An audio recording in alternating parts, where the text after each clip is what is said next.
gamers unite, along with Aaron and Frosty. We're taking flight, tune in, level up, turn the quest. In the world of action, we're the best. Welcome to the Town Portal Podcast.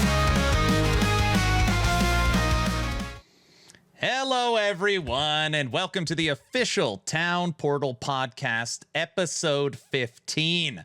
Tonight, we have a little bit of a later stream, and we're going to be talking about a brand new isometric action RPG that we can't wait to get into our hands, titled The Dark West. Now, if you guys don't know this about me, Westerns are my favorite genre of movie. It's actually the reason why I made a video on this game, and I'm so excited to chat with the developers today. With me, as always, is my co-host, Mr. Frosty LaRue. He wasn't able to join us on the last podcast, but I've dragged him back. He is here today. Why don't you say hello, Mr. Frosty? Hello, Aaron. Good to be back. So, Aaron already gave me a proper introduction here, so now it's my turn to welcome the folks riding into town today. We've got Lighty and Woolie here with us to talk about a brand new ARPG frontier called The Dark West. And I gotta say, I've been super excited to sink my spurs into this one. A dark frontier, occultists on the loose, and gunslingers trying to keep them at bay. Sounds like my kind of trouble we're settling up for. So, Lighty and Woolie, welcome to the show. Why don't you introduce yourselves? Sure. Hey, I'm Matt Lighty.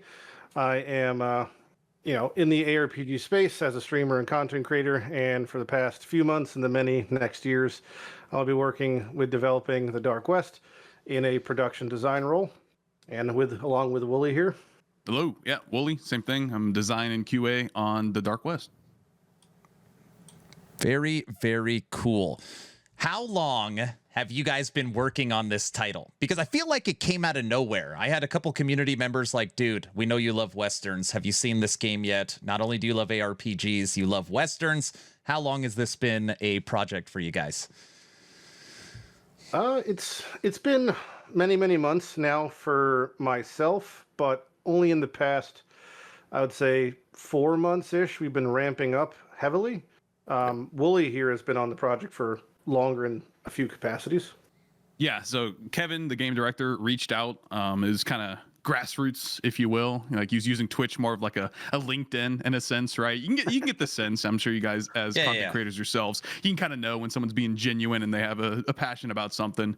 So yeah, the project itself, I think it's been an inkling for over a year for sure. Probably a little more than that at this point, like maybe 14, 15 months. But as Lighty said, really have ramped things up the past only 5-6 months, something like that. So yeah, it's definitely a very rapid production cycle we have right now for sure. Yeah. Very cool. That's cool. Nice. For anyone just like who doesn't know exactly what to expect from this game, do you have like a general overview of like the theme, the style that you can kind of just quickly explain? Yeah, Woolie can answer that one. I think he's got a good grasp of the vibe.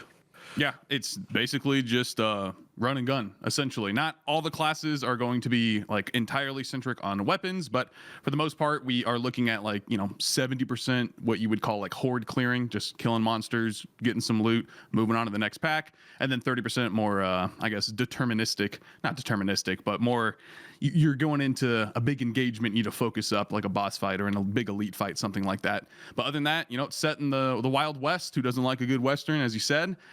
We figured this was kind of an untapped space. A lot of developers are really going, and ARPGs specifically are going down the high fantasy route, which is fine. We all like our knights and our dragons and all that stuff, but we feel the West is definitely an untapped space. It has a lot of themes that can easily carry over into a more serious tone, just all of the desperation in a sense, and especially because we have occult the themes and magic, all that stuff.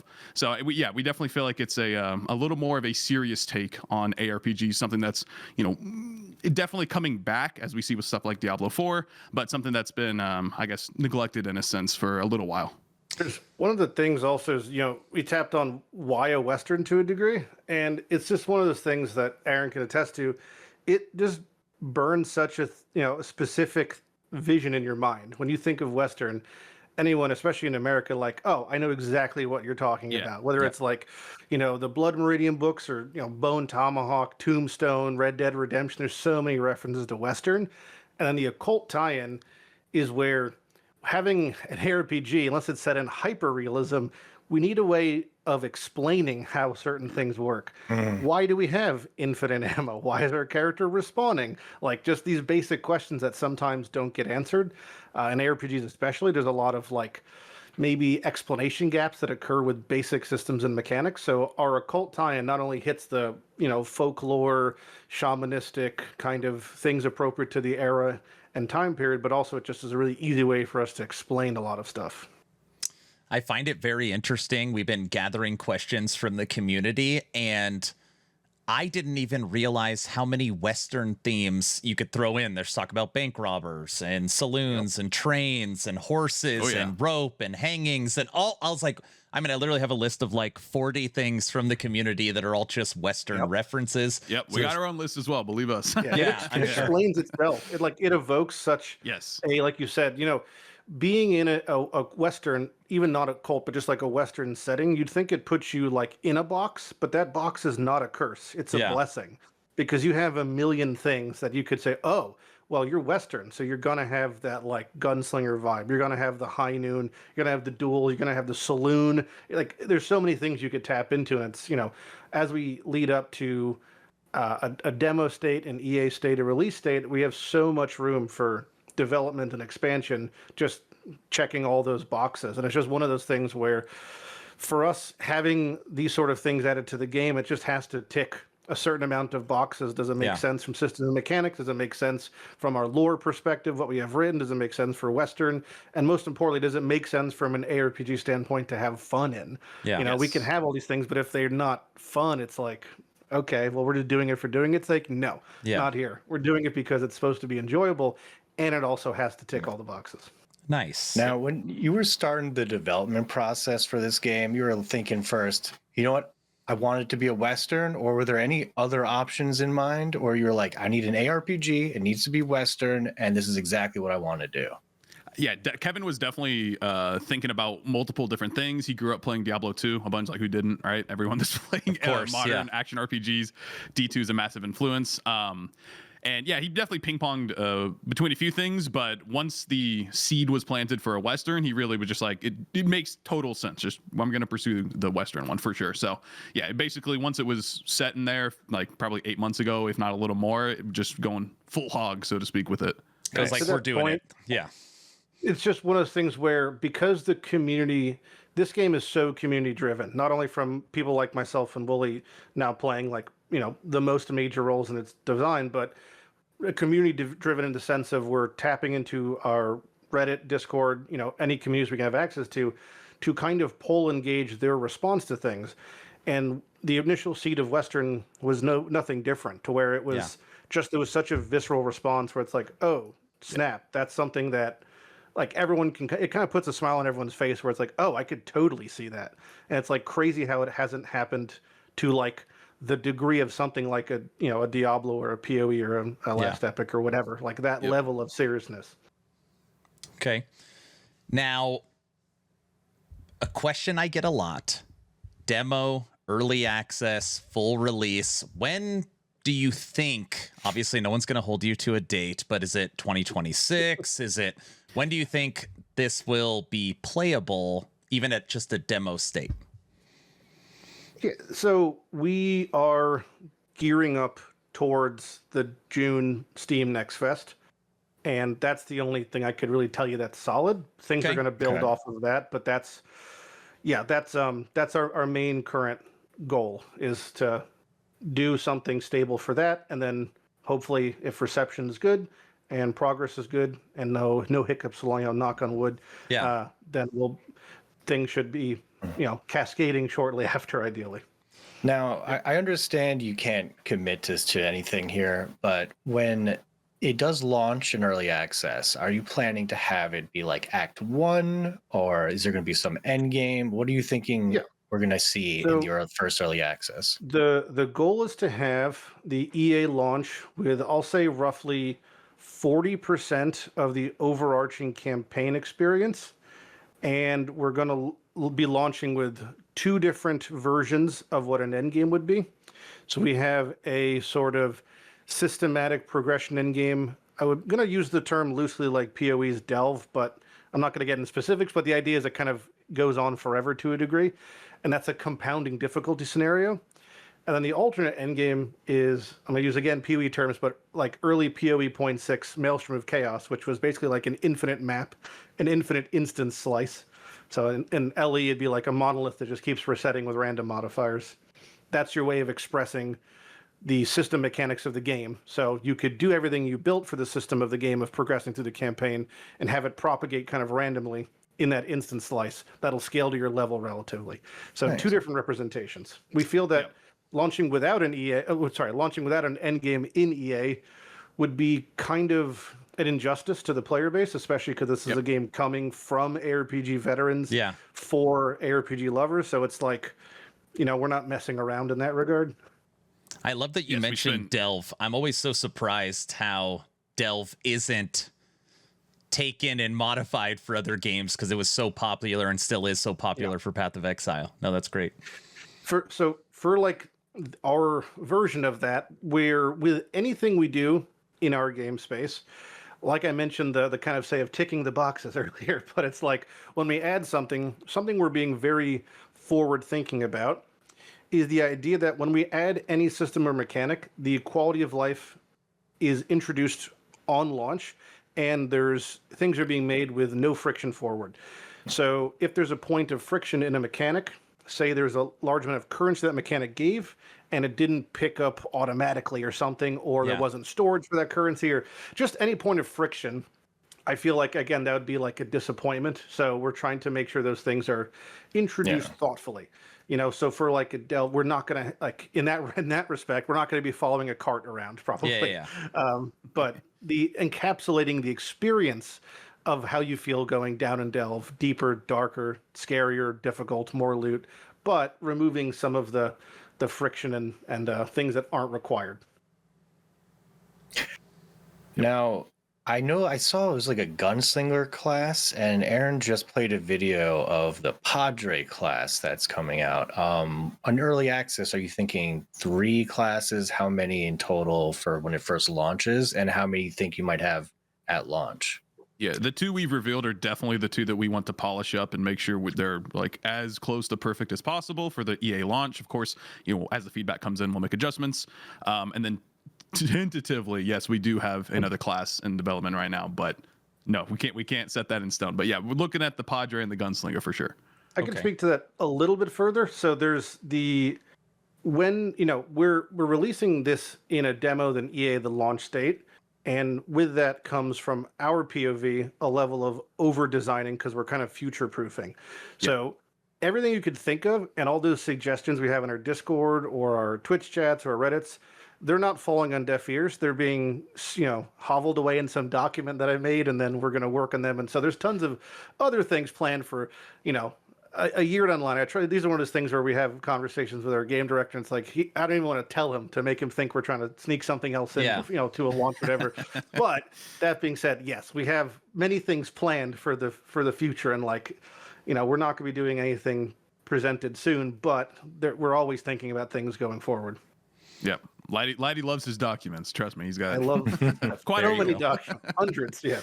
For anybody just tuning in right now, we are talking about the new isometric action RPG. Hopefully, getting a demo and some early access this year, titled The Dark West. I saw some questions. What game are we discussing? What type of enemies will we encounter in the Dark West? Cultists, undead, vampires, zombies, werewolves. What will the packs be like? There's some of those things. So even today we just had in our community Discord, there was a bunch of suggestion videos about, this is the most famous Western families, top 100 cryptids in whatever folklore. So from those sort of things, there are things we're pulling, right? Because we're trying to root as much as we can in realism or pseudo realism. Yeah. So anything you could think of that's period appropriate folklore, we're probably having some iteration of anything you can expect in the Dark West or a Western setting. So if there's a horse, will we have horses? Maybe not horses per se, but some sort of occult variation of a horse, yeah, definitely. All those sort of things we're having, because that's going to be the best way of, keeping it world building forward. So it's all grounded in the theme of the setting, but just with that little creepy occult twist, or a little more exaggerated, a little bit more violent, a little bit more corrupted, Yeah. Since you brought it up, it was a question for later, but you said a horse. I think the number one question I got was around horses. How can you possibly have a Western if there's no horses? And obviously that's from like enemies to mounts to taking care of a horse. Like, you got anything you want to talk about around horses? Well, there'll be some horses. I'm not going to tell you where we're going to have them specifically. Okay. Mounts is a contentious discussion, because the way that mounts have been presented in ARPGs currently, for us, is definitely leaning towards underwhelming to not needed, I would say, is the polite way of saying it. If it doesn't add something to the gameplay, because the gameplay is the most important thing, Of course, then we're not going to shoehorn it in for a setting, right? So it has to exist with the gameplay forward. Does that mean there might not be an interactable where there's a horse involved, or there's like a event where there's a horse involved, or horses that definitely, I can just tell you, horses are an enemy type in some way. So it's like there is horses in ways, but not, for the sake of just, we're going to have a horse because it's a Western. We have to. Yeah. It has It to might make be like sense a for a game. post-launch thing. Maybe you can breed your own horses or something. I'm not, again, don't put Hey, Stardew Valley. I think I think Crimson Desert has like horse races or some kind of races you could race around with. I don't know, something like that. Yeah, so maybe like that as like a mini game thing, or like there was horse betting, and I mean, well, that's a whole other conversation with the gambling on Steam. But there's like, in general, tangentially possibly, but as a mainstay system-wide mechanic, if it makes sense from a gameplay perspective, it'll be explored. You can trust that we'll do our due diligence there. Nice. Speaking of horses, your philosophy of creating your classes in your world seems to be very realistic. So it's like you're going to have something that actually fits the world. It actually works how it should work. So if you had a movement skill where you popped a horse out of nowhere and you ran, would that be too out of the ordinary, too unrealistic for your game? Yes, but as with everything, because typically many people pitch me many things. So I get a lot of these things where it's like, what if you just manifested a horse? It's like, well, we could do it if we do it right. So we have a lot of occult undertones, and 95% of that in-game is what I describe as below table, where you're not, there's not demon gods and celestial beings running around, but some things are happening behind the scenes that are making the world churn. So through that, you could tap into a lot of explanations for things. So if it's just a horse manifesting out of nowhere, probably not. If that horse was somehow a spectral steed, that might make sense if we had it tapped into into our system, because our in-game lore has things where we have these two large factions, the Damned and the Order, and they both use this power that is tapping into brands, branding their flesh, branding their clothing, their weapons, with different symbols, okay? And these symbols are how they tap into our world's magic system. So could they have dug up the corpse of a horse, branded one, and used it in a temporary setting to then move like you would like a Crusader in Diablo or something? Yeah, that's now almost in the wheelhouse of our game. So as long as we can explain it, then it's kind of on the table, but it just has to make sense. Frosty's follow-up question is there any chance the horse would potentially be a cosmetic that you could sell for an exorbitant amount of put money? Some armor on it. Horse armor, battle pass. We're gonna sell. Yeah, we're gonna send to a horse. Different colored skins. Maybe. Yeah. You mentioned factions just now. Yeah. You said there's two major factions. Are you going to be able to align yourself with one or the other in the game? Yep. Yeah. So is there? The way it works, how to best explain it, I don't want to say like Mass Effect, but the way that when you have choices, a meter is moving behind the scene, and that meter is aligning you more or less with the different factions, and there's a neutrality in the middle. Now, one thing I want to be very clear about is, again, this game is designed ARPG gameplay forward. So there's no FOMO for picking a wrong faction. It's Realizing not gonna be like, wow, you don't have to grind your rep up and there's get like no grinding rep. There's no meta choice. There's no, that only that vendor has this item. No, it's just going to be a level of flavor and like minor discounts, different dialogue, different interactions as you encounter these factions in the wild, in the world. Their level of hostility towards you will be different depending on what your back end meters are going to be, right? But it's just not going to be where you're going to be like, oh, I can't believe I picked the order and my build should have picked that. That's just kind of not. It's not Again, build it's not defining. player forward. Yeah. Exactly. Yeah. So. Yeah, TLDR, yes, there's going to be some behind the scenes shenanigans with it, but it's going to be where it's more about the stylistic and flavor choices as you're building that world out. And those decisions have repercussions. That's awesome. Would you say the Dark West is more serious or humorous or a mix of both? Like if someone logs into the game, what would they expect from that perspective? Go ahead if you were gonna say it. I would say it's leaning on the side of serious, but we're definitely not taking ourselves too seriously, if that makes sense. Yeah, it's violent. That's what it really is. I mean, it's pretty violent. Yeah, there's a couple systems that we're developing that are, we'll just say blood forward, dismemberment forward, maim forward. But there's definitely like there's so many Easter eggs just from like a naming scheme and flavor text perspective. I mean, again, talking about Westerns, as an example of something myself and the game director Kevin discussed many moons ago, we were naming enemies for this like wanted poster bounty system. And we were coming up with like basically puns based off of famous Westerns. And one of them was like, instead of like Wyatt Earp, it was like Wyatt Herp. And he was covered in like pustules and there you go. So there's like a lot of things like that. Even today, during our community meeting, we were talking about these famous sort of Western families. The Bloody Bender family was one of them, a famous family that was like a serial killer. So we have we'll have NPCs named after these people and and all these little nuggets of things. But definitely more serious and more mature is maybe the better word. Yeah, that's a better word. Yeah. The faction should be the Hatfields and the McCoys or something like that. That would be freaking awesome. Oh my gosh. So we'll definitely have that's a good example of we're going to have in a lot of, so part of our, not to divulge too much here, but part of our quest and skill progression is we have it set. There's a ton of back end math that I'm not going to go into details about, but for character level progression and skill points and all that stuff. And we're going to have to introduce various skill points at curated breakpoints through questing. So we have a lot of extra little mini quests here and there and side quests. So there's tons of room for those flavors of, you go to this little encampment and there's two families fighting and they're maybe named something not quite Hatfield and McCoy, but you would pick up on it. So and then you have to intervene in some way and maybe one's branded one's damned. Maybe you pick a side, maybe that has a repercussion. So a lot of room to grow there. Yeah. And to just bounce off real quick, the more, violent aspect, like Lighty was saying, bloody violent aspect, that we are primarily a shooter right now. Obviously, with the Western theme, you're going to expect revolvers and shotguns and lever actions, all that stuff.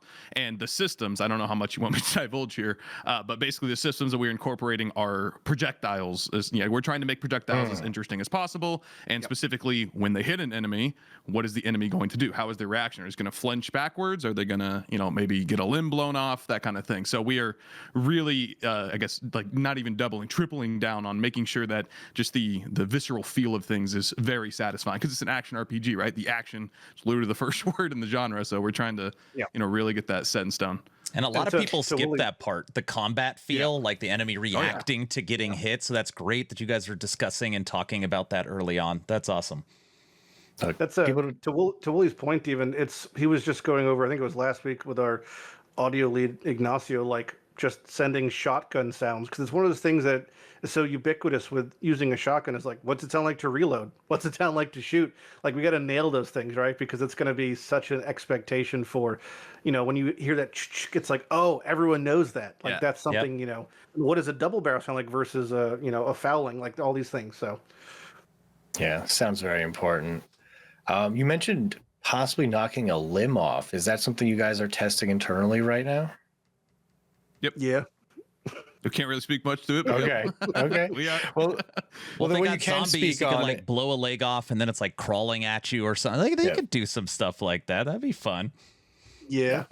Real quick on the humorous side, I saw in your promo material there was either a really large person on a train or a Oh very boy, small Yeah. train with a it's the riding first someone's. one. What is that? Let me tell you, first off, when our IGN trailer dropped, the amount of people that DM'd me, it said, "Lighty, I can't believe they used your likeness in the trailer." Oh The my shame I gosh. felt. It's just the Now shade we everywhere. know. I know. Where's my residuals? No. So yes, that is gonna be.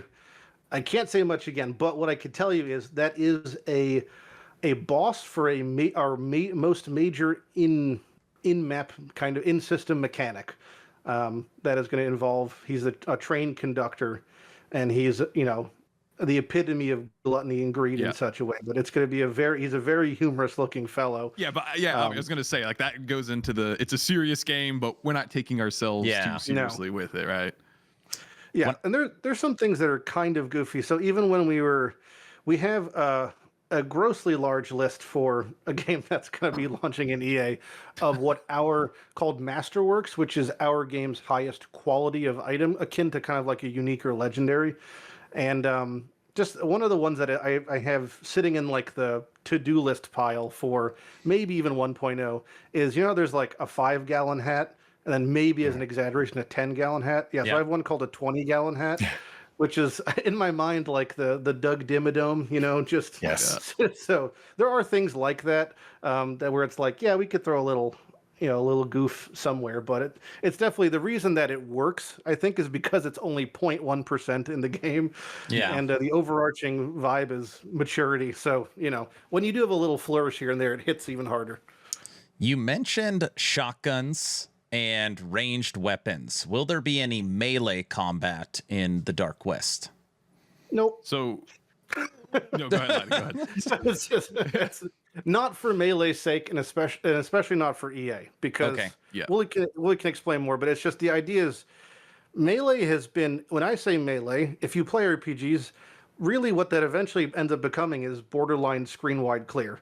Yeah. For most games, so it's like melee. I mean, if I'm playing PoE, it's like a lightning strike. Is that melee? No, not really. Is the vanishing strike or whatever an LE is like? Is that melee? No. A racing strike? No, not really. So it's like, can we emulate the feel of melee with projectile weapons that have a certain amount of range or fall off? Absolutely. I mean, some of our shotguns will be more melee than melee in most ARPGs. So we'll definitely get the vibe for it. I think Willie wanted to add something to that. Yeah, again, I'm not going to divulge too much, but the way that we are designing some of the abilities for our classes, one of the classes in particular is very up close and personal, right? It's not necessarily a melee class. He's not like, whipping out his tomahawks and like just going to town on stuff, but you're going to up close and personal, at least if you're playing optimally, right? This also just the philosophy that we have with designing things is it should be a clear path for the player, but you should still have a bunch of opportunities at your disposal to take things in whatever direction you want. But yes, so no to melee specifically, but yes to up close and personal gameplay and very like high risk, high reward, basically. Yes, for sure. Man, that is so smart, because if you think about, you've already said that there's rifles coming with like the Padre. Now you're mentioning shotguns and pistols. So I would think that you guys are looking at realistic ranges of those weapons. Yes. To kind of bring it into the game. And you're right. Like I say this all the time on stream, like endgame melee builds are basically spin to win, screen clearing. They might as well be spellcasters. Or hit the ground and a billion projectiles. 100%. Yeah, 100%. Yeah. Yep. One of the things, we're not losing sight it's a game, so it's like when we design things, obviously realism. That's why I would say pseudo realism. We're trying to be like as real as we can within the spirit of what we're doing. So when we have a weapon, so say like a revolver. So the most popular revolver period appropriate was the Colt Dragoon revolver.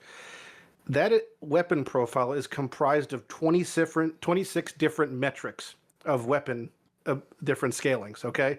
And if we were to make that realistic, it would be going very far off screen and you wouldn't even see the bullets. So there's things we have to exaggerate to do that. So an example would be the bullets, technically speaking, it's almost like you're shooting, a softball, right? But they have to be a certain size so you can actually see them. So it's like but is a elephant gun shooting a larger bore projectile than a rifle? Yes, relatively speaking, you know. So there's like this pseudo realism we have that's within reason and within playability. So anything we have is an exaggeration of a realistic characteristic, but set in a world where, again, fun comes first. So we do like a lot of rule of cool, you know, in D&D terms for like how we describe things. Frosty, Yeah, I have we are so many still- gun questions. Sorry, go on. No, go ahead. Will every class be able to use every weapon? Yes. Yes. Okay. How many different weapons? So I'm seeing Gatling guns. You said elephant gun, rifles, pistols. Like, what are we talking here? So for our EA, we're launching with 3 classes of weapons with 4 base types each. Okay. And so they 12. have very distinct profiles. Ammo. The ammo exists. We have a standardized bullet, and then there's a large array of specialty ammo that gets tapped into in certain ways.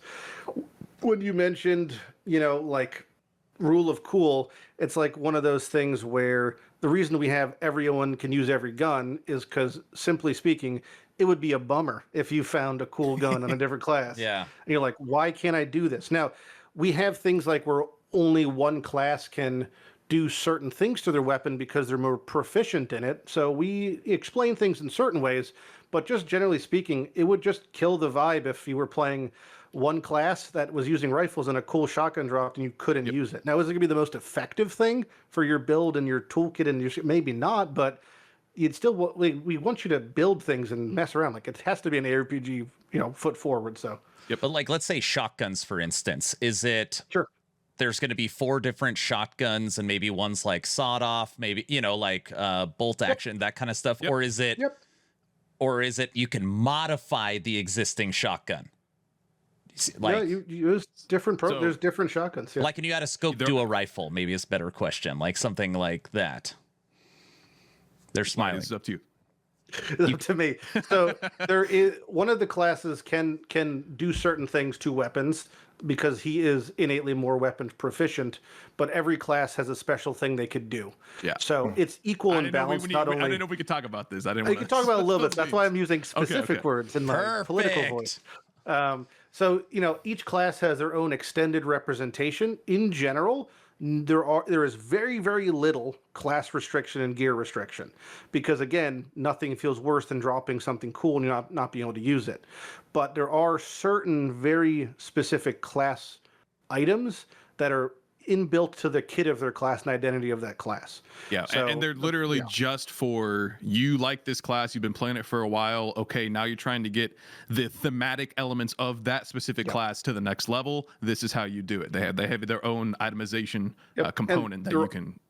I can't say again the numbers, but I can assure you that they're all metrically equal.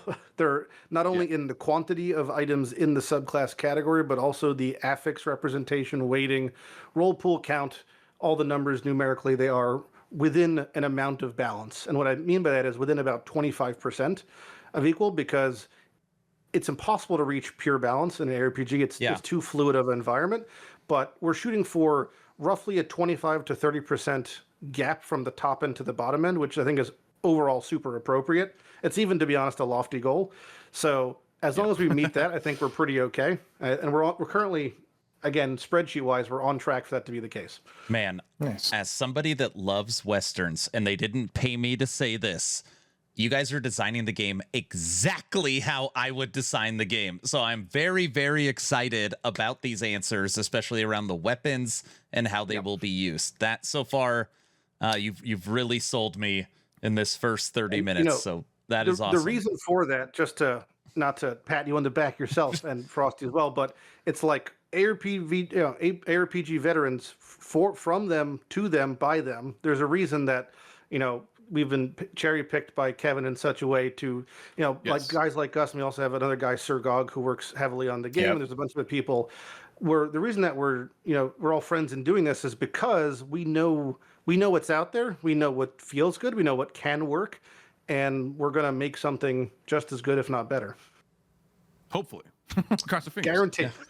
But no, we really are. We have a very tight knit group of people working on the game right now. And geez, how many hours do you think we have across? Because it's not a lot of people, to be fair, especially the design QA department. We have like, what, 8 to 10 at most. Yeah. And we have easily over 150,000 hours between all ARPGs. Well, I got 30K hours in PoE alone, so that's Exactly. gonna. It's like, there you go. We're probably so way many higher hours. than that number. Yeah. But if you ask everyone on the team, like, what's your favorite element from this game, or what's your favorite game in general, what's your favorite element from, you're going to get different answers. So Yeah. we also have the wide experience as well, right? The different points of view. And I think that's doing a lot for specifically the design department. We are making some pretty cool stuff. Again, we can't really speak to the specifics right now, but it's definitely helping us a ton. So pretty much everyone on the team is like an ARPG veteran. They have like thousands of hours on Pretty much, just ARPGs. straight up. much. Yeah. Nice. You know, there's even the someone who the dude who's doing our social media. We have some of the guys who just come in once a week and try stuff, like the Sears or Talkative Tries or whoever. We have a lot of people who just are hanging out and are tapped in and just giving us feedback and working alongside of us. Nice. You mentioned legendaries before, and before we switch off of weapons, I got one more question about weapons. How will legendary weapons work? Is it more stats? Do they have unique stats, or do they alter your abilities in any way? What a great question. So Pretty much all of them. All the above. Lock in. I'll explain the overarching system while being as vague and as specific as possible, as I'm allowed to be. We have 5 different qualities of weapon. The highest quality is Masterwork, which is akin to our legendary or unique. We have 8 different tiers of weapons and items. This denotes the base value, meaning you can get, for the most part, any Masterwork weapon at any tier. So you could get your best in slot at level 2, which would be tier 1. As you progress through the game and the item levels go up of the zone and the things you're fighting, they could begin to drop at higher tiers. The tiers will denote the base stats, but not change the affix values. The affix values of the Masterworks are bespoke, flat values that are unique to the item, often with abilities and mechanics and scaling not found anywhere else. Suffice to say, if you found your best in the slot at level 2, your build is now like pseudo online, but you may be thinking, oh, that's a bummer though, I found it early. Now it's, 10 levels from now, it's going to get outscaled. Yes, however, we have currency set in-game and vendors that'll allow you to upgrade the base stats of those legendaries, or, in our game Masterworks, to higher tiers, but not to the highest 2 tiers, because we want the best things to always be found, not Nice. crafted or gambled. What that means is you will eventually be able to use the thing you found and let it scale with you to a degree, at least into the beginning of Endgame. Because nothing feels worse than finding a unique in a PoE and being like, oh, this is cool, but 90% of these are worthless. Well, wouldn't it I be like cool that. if that could also 95, scale yeah. with you to a degree? Yes. 99.9. So that's how we're approaching Masterworks. Again, this is a good example of all of our years of experience in these games is like, well, these are common pains we've felt, and it just, to us, because we're starting fresh in our game, they're easy to kind of, right these wrongs from the ground up. So will we find other mistakes down the road? I'm sure. But at least for these, we could, make sure it gets put in the game in the best way possible. So from a weapons perspective, 12 different weapons that could roll up to 8 tier level of 5 different rarities. Yep. Yep. Nice. Now, I know this is going to launch solo offline, correct? Correct. Yep. Correct. Now, with games with trade, the drop rates are just really low. But considering you're going to be playing by yourself, what are the drop rates looking like? So, we've basically been able to push the lever pretty far and return a lot of the drops and power to the player because there's no way of subverting that progress through trade. So if you were akin to a PoE and you're trying to find a mage blood, you don't have, that's not going to be a 40,000 hour grind in our game. That'll be maybe like a 400 at the most or something, as an example. The rarest things are not going to be crazy rare set in the end game. They'll still be rare for an ARPG, but the expectation is you'll be able to grind them yourself because we're able to, again, push that envelope way more in the player's direction. We don't need things that are Mirror of Kalandra rarity because you're not going to trade them away. The items you get and the gear you get, you can use. You will be incentivized to do so. Yep. And at the same time, one of the things that we've hit on multiple times, just as we're developing and designing and discussing in general, is if we feel the need to implement an item filter of any kind, a loot filter, we have failed in some capacity. So what that means is you're not going to have loot explosion, you kill a white mob, and 3 blues and 2 whites pop out. That just doesn't make any sense because we are solo offline game, we do not have to again worry about the trade economy, any other components to it. And I think the vast majority of people would rather get something cool off the ground rather than trying to craft every single element of it up. Some people really like that stuff for sure, but you just want to kill something and get something cool, right? At the fundamental level. So we are making sure that if push comes to shove, we would rather have less loot overall, but have the loot that does drop be much more exciting and impactful. To Woolie's point, there's like a lot of like mental reset that's going to happen with players when they play our game, because not only is there less loot, but if you were at level 2 and somehow a white tier 3 weapon dropped, your mind is going to think this is trash, but really this is going to quadruple your damage because it's just one of those things where, in the same way that in our game you might think auto attacking is like shooting and auto attacking is bad because I've been taught that. Well, shooting is one of the most damn near powerful things you could do in a game based around guns. So it's like there's going to be so many builds that are doing nothing but just basically left clicking and built around the framework of that. And you'd be like, why is my auto attack, destroying everything? Well, it's because you've built for that, and that's just how we've set the game up. So there's going to be a lot of preconceived notions that are going to be shattered in such a way, and you'd be like a little bit of untraining on, There's a game that launched recently. Yeah, I'm sure you guys probably have heard of it, Hell Clock. And Hell Clock has pistols and rifles, and the gunplay in it is very, very satisfying, and it's zoom. So I could kind of see what you're talking about as far as gunplay, for sure. Frosty, I got a million more questions. You guys talked about wanted posters and bounties. Is that during missions, side quest, endgame, bounties? Well, we could talk about that one. You're a bounty man. I am a little bit, yeah. So during the campaign, you'll first encounter them. You go into the town. There'll be a bounty board. Just you expect that, and there will be. In addition to whatever you are doing throughout the main storyline, you can choose to pick up bounties. You can choose not to. Doesn't whatever you want to do. But then, yes, once you reach the end game, like Lighty mentioned earlier on, the Maelstrom of Chaos version, where it's the perpetual instance zone, you'll be able to pick up bounties repeatedly, and they'll get more powerful, better rewards. And then the reputation. I don't know exactly how the reputation side of things will be played into it, but it definitely will in some capacity. Okay. The bounty system is a really fun way of, again, it's creating these like bespoke, unique enemies. Well, they're tagged as elites, but in our game it's called tier 4 from an internal standpoint. Yeah. But these are the ones we can name goofy things. That's where you get your Wyatt Herps and your, extra bad Bill or whatever you want to call them, all the fun things you can name. And then you just go, it propagates an enemy. And these enemies are going to be mean because they're spawning in an extracurricular way. And they have super, squonked modifiers. Probably a lot of them are going to be way higher than you. But again, it's a risk reward thing.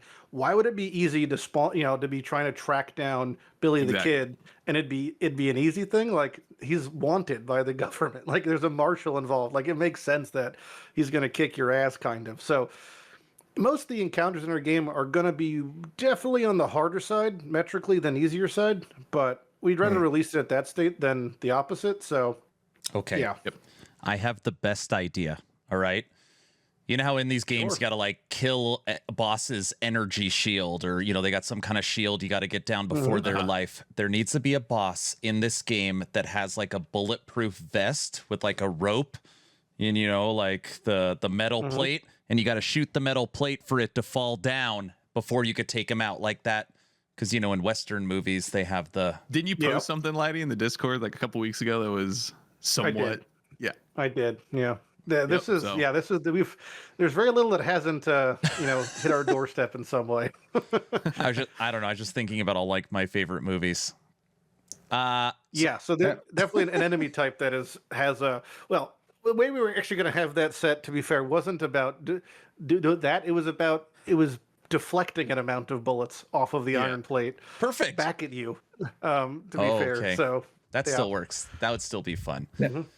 With the wanted posters, is that something that's going to be like a set unique amount of targets? Like each act has like 4 or 5?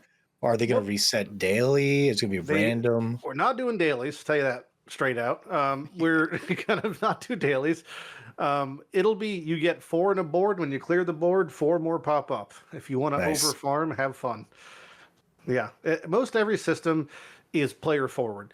I'll even give you an example that internally I was discussing with Ricardo, our lead programmer, that we had a mechanic that restored a percentage of ammo when an ability was triggered. And he said, what happens if it restores 1.5 ammo?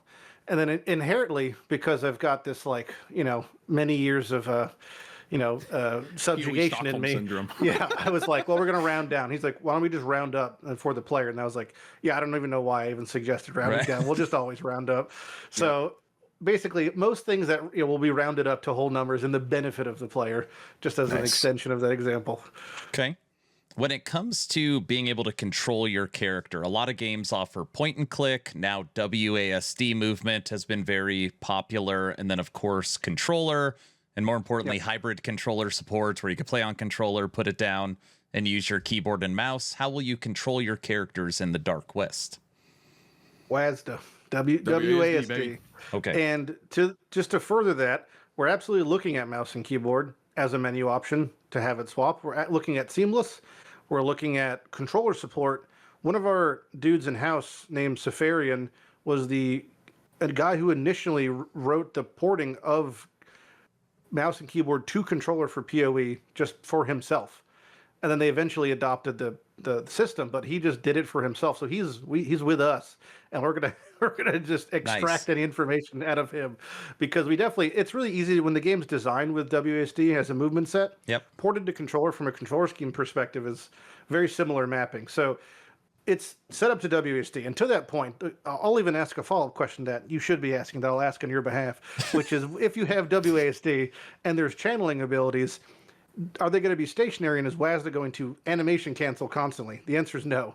Every single channeling ability can be used while moving with a movement penalty, because again, we don't want you to be channeling a skill, misclick tapping A on your WASD and just cancel your ability, and that would feel bad.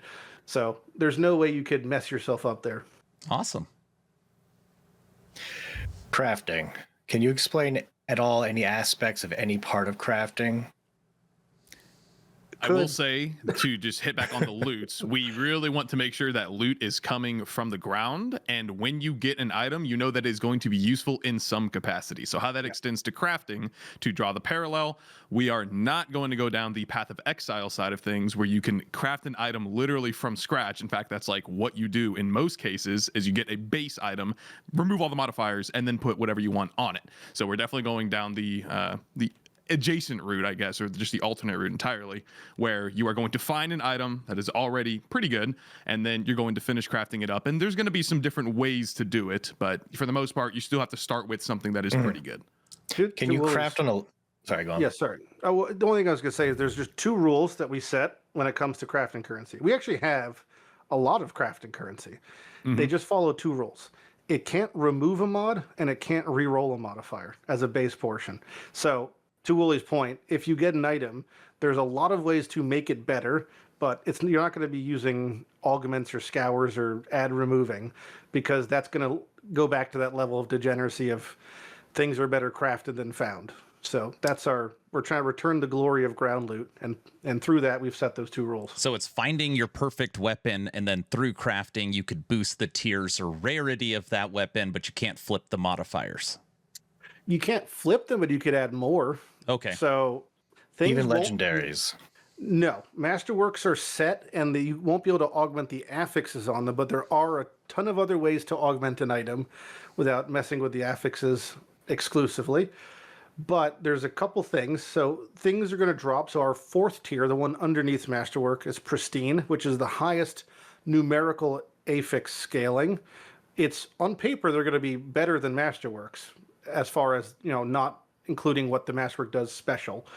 They're just going to be able to hit harder because they have affix rolls, and they'll only ever spawn 66% complete. At most 4 out of 6 affixes. Okay. But our game is a little bit special because most games do 3-3 split prefix suffix. We're doing 4-2 as an option. So you can have 4 prefixes and 2 suffixes. You can have 4 suffixes and 2 prefixes, whichever fills that first, basically. It just adds a different little flavor of augmenting items and improving upon them. Okay. And you will be able to manipulate Masterworks. It's not like you can't, you drop a Masterwork, that's it. So I want to make that clear. You can't just add a raw damage stat onto a Masterwork. You'll be able to manipulate things that are already there in some capacity. Things and stuff. Things and stuff. And stuff. There's a question. We're going to say this is from the community, not from me. Is there any chance at a Minion style class, like a Necromancer or a Beastmaster, somebody floated the idea of like you're a sheriff and you got like your dogs with you and maybe your dogs are Houndmaster. Yeah, the Houndmaster. That's literally exactly what somebody said. Not a question from me. This is from the community. So if the question is it possible? Then my answer would be yes, it's possible. Okay. And that's the end of my answer. Is all right. Never mind. Yeah. We'll leave it at that. Are there any plans? Is there any plans? Definitely, maybe. From the Dark West team. To the point, I think it was Frosty asked it earlier about the horse, whatever. If it makes sense, then we will explore it. Yeah. It's definitely low priority at this moment. Okay. But it's not a straight up no. It's not off the table. No. If EA goes gangbusters and we've got 40 years planned in the can of stuff to do, you'll probably see something. But it's not on the table, it's underneath the table. And we definitely have some Minion guys on the team too. I'll take it. We definitely have some guys. I'll take that. They got your back. Not me. I don't even like Minions, so just Okay, any more Minion questions, Aaron? No, they answered them. No. Okay. I guess there's people got a lot of different skill levels that play games. Is there a difficulty setting in the game? Nope. Hardcore mode. Yeah, we'll definitely have that. The one thing I'll say is we haven't tested it yet, but worst case scenario, it's just everyone's hardcore by accident. We'll try to fix that. I see. Okay. No, we definitely want it. It's just one of those things. I think that's really easy to do. Also, nothing is going to be changed to accommodate for hardcore, and nothing is going to be changed for, the edge case of people who can't clear stuff. I would say, like if we release a boss, and on launch, the first boss, and within an hour, 50% of people kill it. That's fine. That means it's good enough. Like we'd rather things be harder than easier. If people struggle for a little bit and have to go back farm, that would be almost a success, I would say. Yeah. So it's, as far as I'm concerned, harder is better. But if it's a problem, then we're on it, obviously. Okay. Frosty, are you all right with me switching scenes, sir? I got one more question. Then yes. You mentioned world building. Is that going to be like when you get to like Endgame or you complete the campaign? Is your world going to be different than someone else's possibly, or is it just like what you hear through dialogue? So there's a few things in the game. We're going to have set a lot of readables and interactables, and they'll all be transcribed to a master journal that you could read and enjoy. Nice. Just as a context, I've been writing this lore novel for our game on the side just to release it on a lark mostly in-house structure, but it's at like 75 pages of stuff written. So we could just release a book with the game at this point with the amount of stuff that's added. And we're going to transcribe a lot of that into quests and stuff. And regarding the world evolving, that's like, we've had people ask things like, are you going to have base building or whatever? And it's like, well, probably not base building, but I could foresee a scenario where at different points in the story or quest progression, the starting town evolves in such a way that the decisions are like rippled physically and tangibly. So I think that'll probably be the route we go if we go something like that. Nice. Okay. All right. Town Portal Podcast moves to scene 2. Dun, dun, dun. Whoa, look at that transition. All right, we are now on the Steam page for the Dark West. And I'm going to let this trailer just kind of roll as we are chatting. Now, my question, oh, it's rolling the still image. My question for it is, in isometric action RPGs, a lot of times it's like Act 1, Act 2, Act 3. At the end of each act, you have a boss. Then you normally have a small cinematic. Then you move on to the next act. Then you have games like Diablo 4 that's got the adventure mode where it's more open world. You kind of get to level yourself. You get to explore. And then sometimes you have a little bit of a mix of those games. What would you say like the experience is like playing the Dark West? So there's a couple things. We're not having a victory lap mechanic, so it's not going to be like, PoE normal, cruel, merciless. Yeah. Like we're not doing that. Okay. It's one-time playthrough of what would be the campaign. Okay. Regarding adventure mode, the zones are big. They're real big. Okay. So they're like, PoE 2 Act 3 at Ziri Temple big. Damn. That's a big act. But we're not gonna make you backtrack and do there's stuff not you don't want to do. backtracking in the same way. On top of that, we are making sure that there are monsters to kill. That's the whole point of Yes, playing the game. monsters, Right? You want to shoot mechanics. stuff and kill stuff. You want to interact with Clickables. things. Yeah. So Death doesn't reset the instance. That's Yep. another one. Yeah, that's another one. How really do want you to reset the be- zone? Go ahead. We're going to have a zone reset at instance if you choose to. It'll be on a cooldown to a degree. That cooldown will also be then heat checked by percentage of cleared in the area. So if you for some reason wanted to reset a zone to farm something, because the campaign zones are seeded, you could reset them, to basically ad nauseum and clear them. The way that experience scaling works is it's going to be punished, after an hour or two, but they're set up in such a way that if you were to, for example, at a boss, be like stuck at a boss and then feel like you need a farm, you can, like that option's there. Yep. That is awesome. Right now But on it's the the traditional okay. experience, like you suggest, it's just act 1, Act act 2. Once we get to those milestones, but yes, it'll follow the I guess typical the- ARPG campaign. The other part of your question was regarding the boss. Like there's a bunch of biomes and there's a couple zones per biome. There's at least a boss in each zone. Okay. They're not like act bosses per se, but they're just like big bad dudes who are gonna be really hard. Yep. And drop cool stuff. It's also like the specifics of what's dropped for bosses isn't seeded, but roughly the quantity and relative quality of what a boss is, which is a tier 4 enemy, is kind of seeded to where you're expected to be rewarded for killing them. I see. And that reward inversely scales with your level versus theirs. So if you were to try to reset instances to refarm low-level bosses for recyclable content, you will be then punished by doing so after it's reached a gap of your player level. I see. So you could do it, but if you try to, get sneaky with it, you've already been metrically punished. But like hypothetically, I'm in Act 2. I know the arrow says I'm supposed to go north, but for whatever reason, the left on the map looks there's something over there. Like, is there rewards for exploring? Is there going to be, Oh, hell yes. are you going to yes. run into things that you time. didn't expect? That kind of Big content. time. Yeah, just There's- last week yeah. we put something into a little nook and cranny. Don't say it.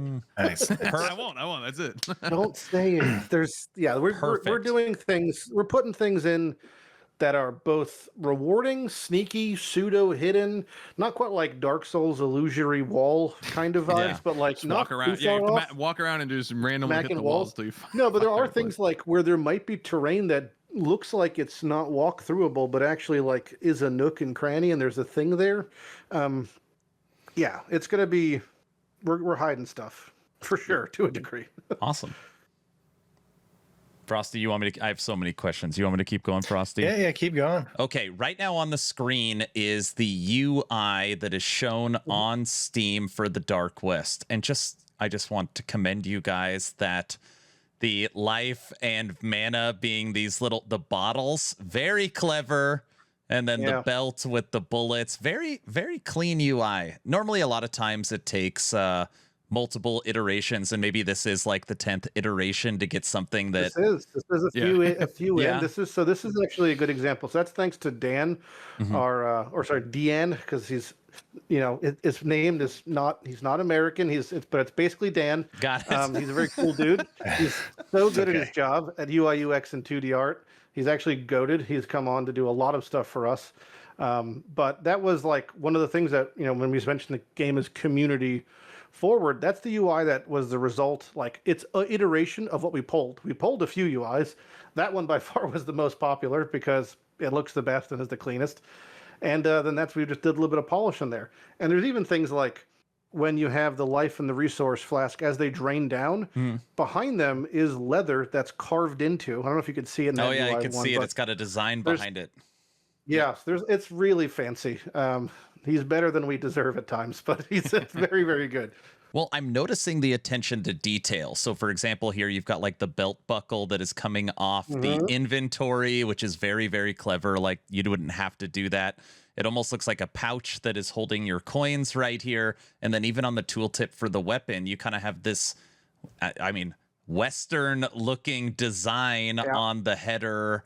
Like, I love stuff like that. I feel like a lot of times in these games, it's like all we care about is the detail. Well, what's the damage? I don't give a crap about how it looks, even though you're looking at this stuff all the time. So, no, I just like this is the stuff. This is the stuff I'm noticing. Funny 'cause, like, 2D assets are, I would say, almost more important than 3D assets because all of these screens you stare at as much as the game itself. Yeah. So we're blessed to have such a ridiculously talented crew of people in-house in our little indie team. But, we could just polish and do these amazing things. And, how we're going to have all of our UI stuff is going to look to this level. I can't wait to showcase some of the, some of the skill tree stuff, even some of the card things. The really wildest thing is, like, we have I can't say anything about it, but the animatic cinematic trailer thing is like one of the coolest shit I've ever seen in a game. Just full stop. So we've got so much cool stuff in the horizon. Weapon swap is definitely coming, right? You could just see it in the UI right here. So I could speak to that even a little bit more, which is weapon swap. This is a good funny thing of pseudo realism I'd like to throw in again. The ammo loaded into weapons is dependent per swap. So if you shot 6 rounds in your main hand, swapped, your weapon swap has a different ammo associated to it. So then you could then shoot 6 more times. You now have to reload both guns between combat and then swap back. But guns do automatically reload after you have finished firing. So you have infinite bullets, and after you shoot, you will automatically begin reload. You can push R to reload, and there's so many builds that interact with reloading in different ways. Yep. But it just also happens automatically. But when you're weapon swapping, maybe you want to have a shotgun in your offhand to, as some weird pack of smalls run at you, you could then blow them away. Yep. Then reload back, put it back in the swap, and you've got that now if you need it, and then go back to your main hand. Okay, that was actually going to be my next question. Do you run out of ammo, even special ammo? But if you get a special ammo, it never runs out. Nope, just reloads. Yes, specialized ammo there's totally different rules for how it's typically applied, but in general, you don't run out of. You're never gonna be picking ammo off the ground. Like, that's not okay. Yeah, you're not killing enemies and waiting for the purple brick to fly out. Like playing Destiny or something. No, none of we're that. good. Yeah. When you reload, is there any cool like animation? Like you see yourself throw the bullets in or anything like that, or sounds? So, not as a standard thing, but there are things. There are other things. There are definitely things. Okay. There are things. The one I'm going to say a little bit more than I said I would say a little bit, but there's one subsection. I'm going to be really vague also. One subsection of one class has a unique reloading mechanic that is like something I would personally never want to do. But this is like Kevin's favorite thing, and I'm down with this play style as well. It's like a very high skill expression of how you could reload, and then there's penalties for doing it improperly. It's like active reloading from Gears of War, if you're familiar with Interesting. like that. Yeah. Okay. But it's not mandated. It's not. You don't have to do it. It's opt-in. Most every weird thing is opt-in because, again, we know that it's putting our fun foot forward. It's like most people aren't going to like this, but some people are going to love this.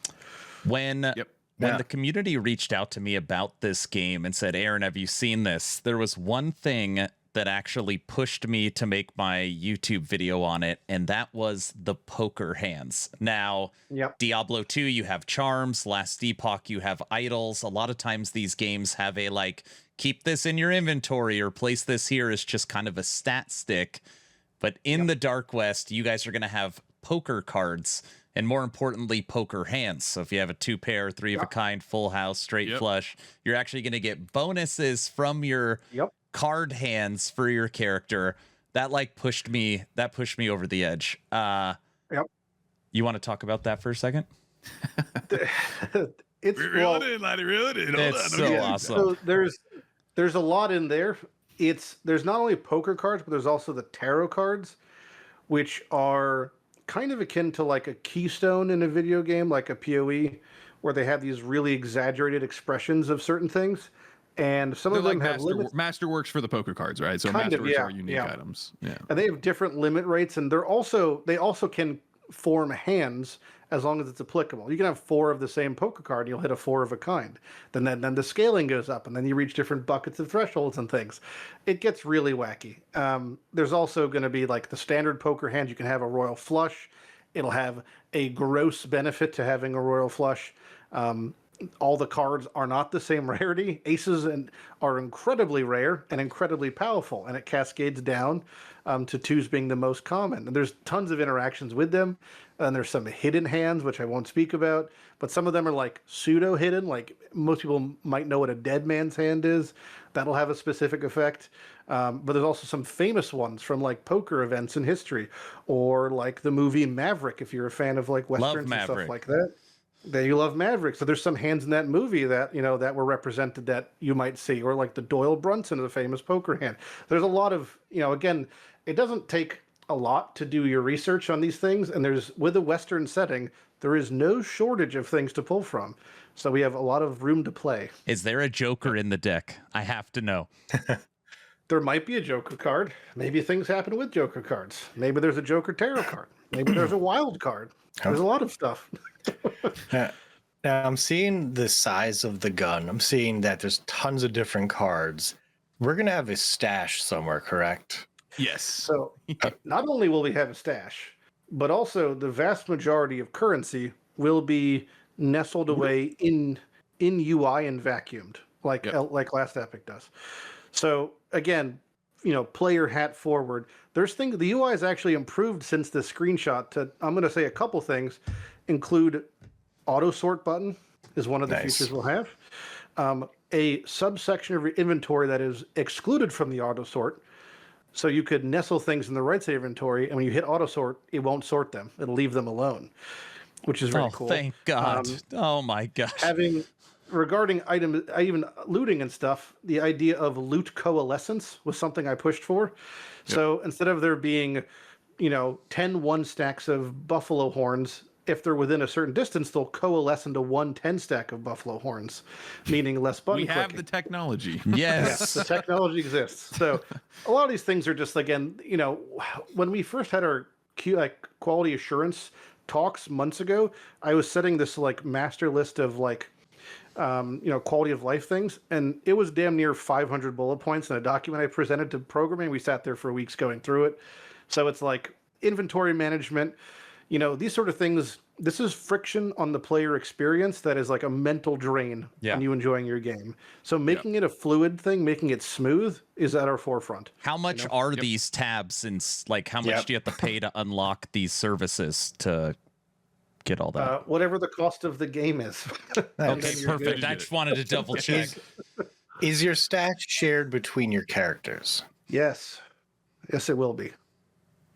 And there's going to be... Lighty's played way too much SSF for that not to be the case. You will have stash between characters. You'll also have it so your stash has tabs with affinities that you could just have for free, because we're not going to punish you for using the bank. So it's all that stuff is definitely on our minds.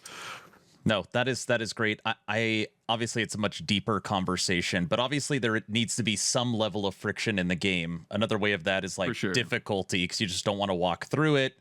So there does need to be some friction. You won't. But some of the pain, but some of the pain points, like you know, I'm right outside the first town and my inventory's filled with whites and all this crap. Like, that is a terrible feeling friction point. So the fact that you are talking about quality of life features from some of my favorite games, what they do around an inventory standpoint is like, thank you. That is awesome. I'd be surprised if you suggested a quality of life, anything that we haven't already had on our radar.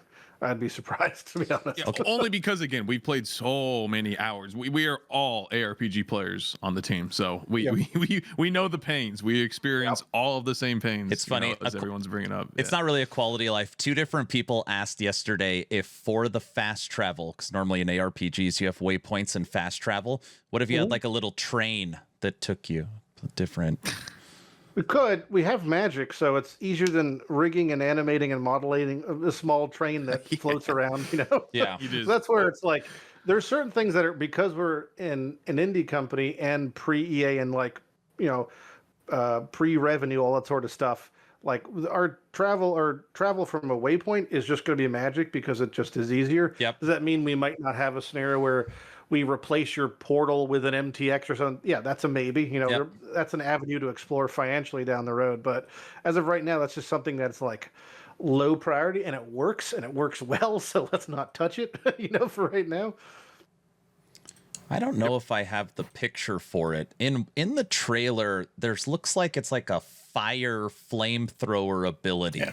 So there are going to be skills that don't use a weapon, or are they using, like, is there magic spells in the game that don't? They scale off of your weapon, so our spells will scale off your weapon. So the weapon is always going to be useful for every class. Okay. But they are a magic ability. Yes. Like you don't interact with your bullets, or they can, and some of them can in some capacities. Some of them do, but but they're spells. Yeah, we have straight up spells. Okay. The actual numerical scaling is pulling from your percent weapon damage, which is a post scaled calculation of your base weapon damage. The reason we did this is because we don't want to have you worry about being pigeonholed into playing just a shooting guy and just a casting guy. You can do interchange fluidly, and then that does put more of a metric balance scaling burden on us, but I welcome it, so that's fine. Yeah. So it's like the numbers are pretty kosher in that regard, and it's just that way we could scale things, you know, from one point, so you don't have to worry about, oh, I played this one, but I want to try this. It's like, well, you could do whatever. So what you're saying is that if you find a weapon, it's not going to be like attack damage, which would be at shooting, or spell damage that it would be at casting. It'll be a base damage for both.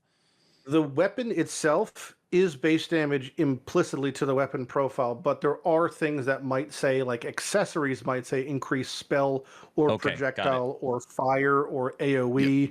So you can still specialize into that play style if you decide to go that route. But you could also double and triple dip, because the fireball is the projectile that is a spell and does AoE for, you know, hypothetically, right? So there's a lot of cross scaling you could do, and then you have the standardized system of additive, which is increased and decreased, and then multiplicative, which is more or less. So there's definitely ways to nestle values and still get the most, you know, there's still like the ARPG back end meme math of min-maxing things. Like that still exists. Right. There's tons of depth to it.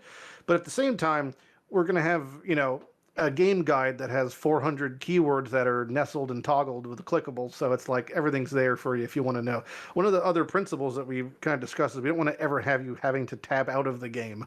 Like that's kind of a gross thing. No third-party tools required. Yeah, you really shouldn't have. If it is, it's just because we didn't explain something properly, and that's something we can have in the game guide. So like LE does that great. Obviously, it's like probably the progenitor of having a really sufficient game guide. So that's a good example of a model we're following for that, where it not only has gameplay stuff, but it has explanations. I don't know if we'll have like videos like some of them have, but we'll explore what that is like just from a workflow of like embedding things. But definitely just have explanations, nestled keywords, taggable keywords, tag scaling, all that jazz.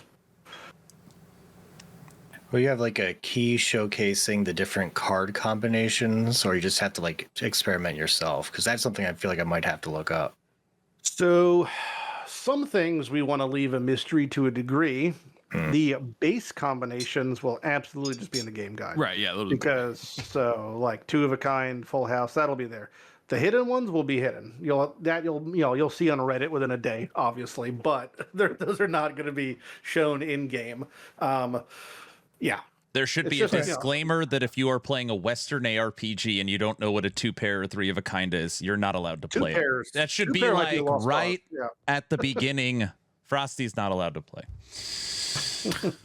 No, the 2-pair does like 20% crit chance. I didn't know that it did that. I know what a 2-pair is, Aaron. Well, even then, brother. that is actually different at this point. But the ideology is the same. It's actually gotten, so that sounds really good for the player. It's actually gotten way grosser. Where I think all of the pair ones are percent increased affect scaling, which is like degenerate for some of the ones. So if a card had like 30% more AoE, then that's now going to be better by 20%. I'll now say 36%. You know. Yeah. So we're also trying to make every single one of the cards have a numerical scalar, and sometimes they have a gross upside and a gross downside. And because of scaling values, when the increases apply, it also makes the downsides worse as long as the upsides. So it increases that gap of tension naturally. So there's always this push-pull of like, can my build run a 4 of a kind on this disgusting thing? And am I okay with being at negative 90% movement speed? You know, I see. Is that something? Yeah. But what if I only use movement skills? That doesn't pull from movement speed. Maybe I could just become a totem and just blink around. There you go. All right, let's not get too crazy. I like totems. One thing I want to address real quick. We have talked a lot about the depth of our game. We definitely have a lot of systems that we are designing and implementing currently. But one thing that we are really focusing on now, especially leading up to the demo for Steam Next Fest, and especially the early access launch after that, is the accessibility for players, right? In my mind, you have depth, which is just the amount of systems, the amount of content, whatever. And then complexity would just be the way in which it is presented, right? Is it digestible for a player to understand? And that is where we are really trying to separate ourselves from the packs, because a lot of these modern ARPGs, they have the content, they have the depth, but the manner in which it's presented, and especially the rate, right? You should be drip feeding the player, or rather, I guess, giving them the right experiences at the right time, especially throughout the campaign. So we really want to make sure that we're not turning away the, I guess, more casual audience, so to speak, because it is just a shooter when you boil it down. You know, you're going to have your gun, you can be blasting enemies. So we want people to be able to get excited and see the possibilities ahead of them, right? Like they want to see when they level up for the first time, they'll see the whole skill tree. And I don't know if we've solidified if it's going to be the whole thing or just like, you know, a portion of it, but they're going to see a skill tree. They're going to see many options ahead of them. And then you extend that to every other system, the weapon and the other item affixes, all of these different, the poker hands. So the bottom line is that we really want to make sure that we are conveying all of this information in a very concise and a clean manner for the players. That is at the forefront of our design for sure. Yeah, like kind of easy to learn, hard to master. That kind of So there's stuff like that when we're designing systems and mechanics. One of the like boxes that we check off is like low approachability versus high approachability. So a lot of the mechanics, we make sure we introduce a even balance of them across the board. If we have something that has high approachability, it means it's like something akin to like a shrine in PoE. You click it, does a thing, you get it. Then we have things that are low approachability, which might be like an expedition in PoE, a very much more complicated mechanic with levers and buttons and all that jazz. So we make sure we have a balance of these, and at any point in time we have something that's low approachable, we make sure it's explained thoroughly.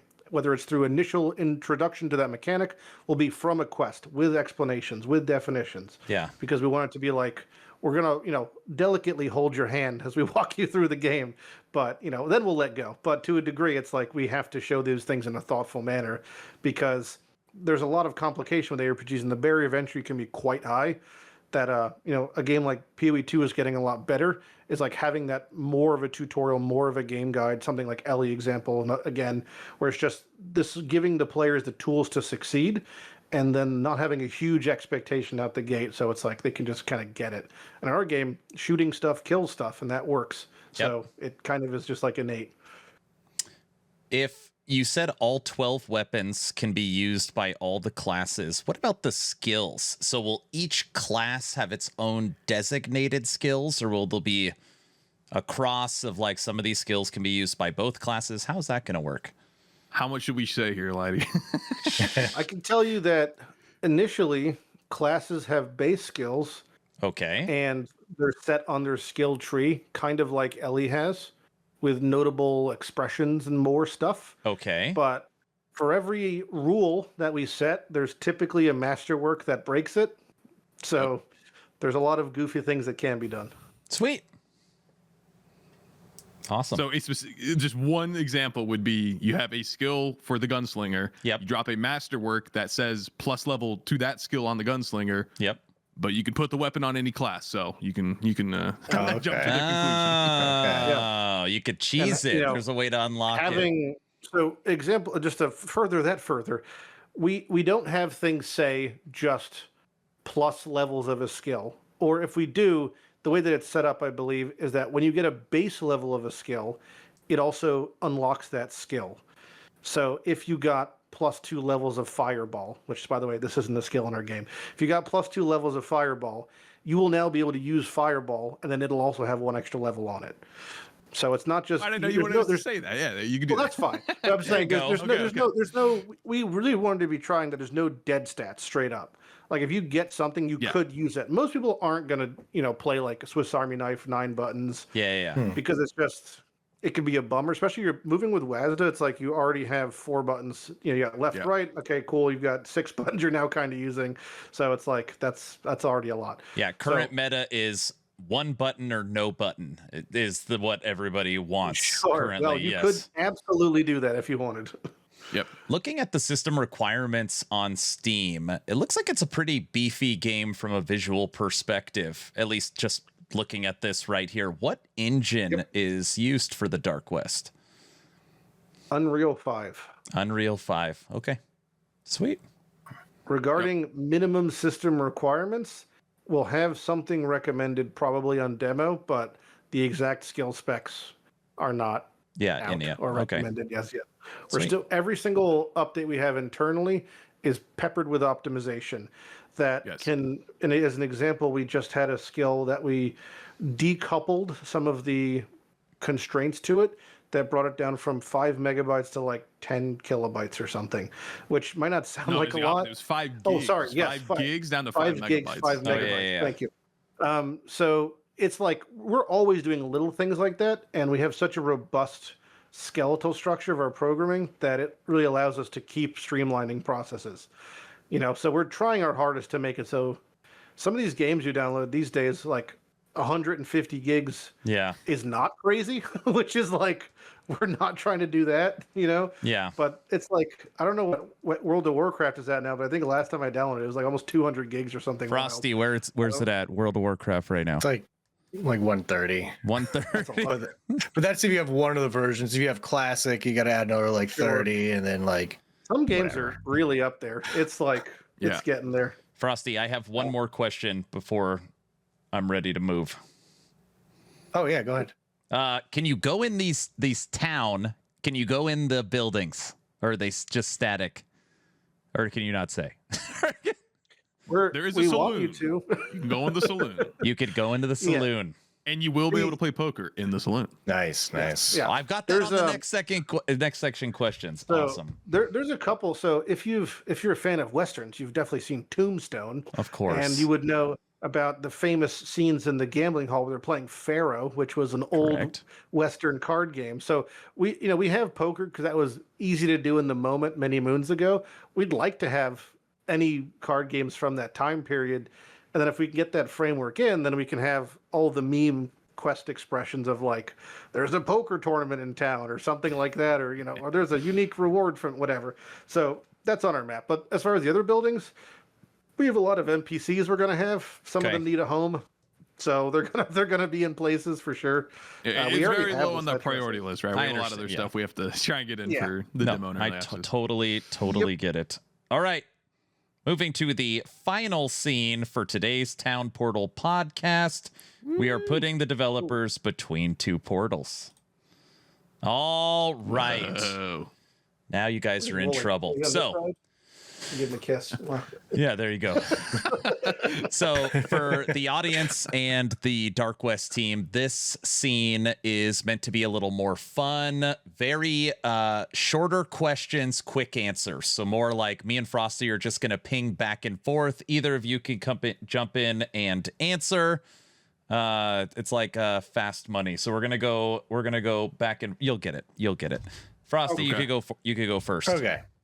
If you could have Morgan Freeman or Keanu Reeves be part of your team for voice in-game and advertising purposes, who would you pick? Ron Perlman. That's who I want. Okay. I'd go with Keanu out of the two, personally. In the Dark West, wait, can you wait. die of dysentery? Ooh. No, but I did from our Discord thing today add that as a debuff on our log for debuffs. I didn't even know Perfect. that. Yeah. The monetization system, will you have leaderboards, cosmetics? Is this going to be seasonal or just expansion based? Oh, Woolie can answer that one. Can I? It's going to be an upfront cost, and we'll see what happens after that. Okay. Great answer. Okay.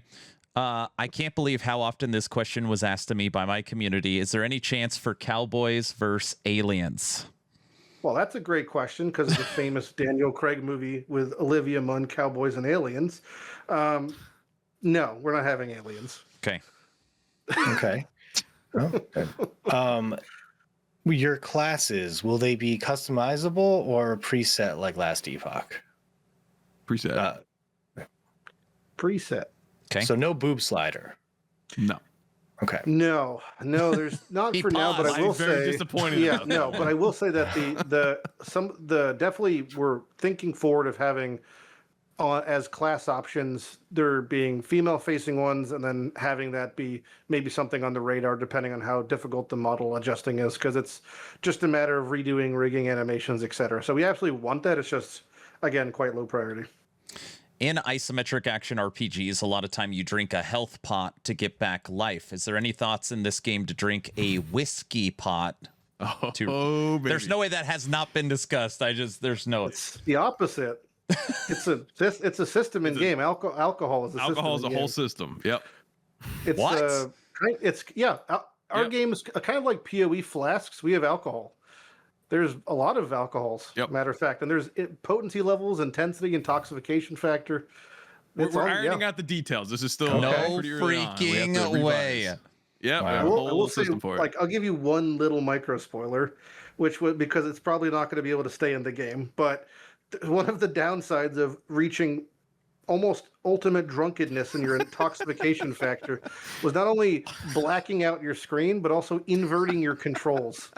So there's like wild levels of things that we were exploring. Hold on a second. You are Anti-accessibility saying here. your character is going to have a drunk scale. So Yes. if so of, literally yeah. your character reacts differently to how much alcohol you have drank.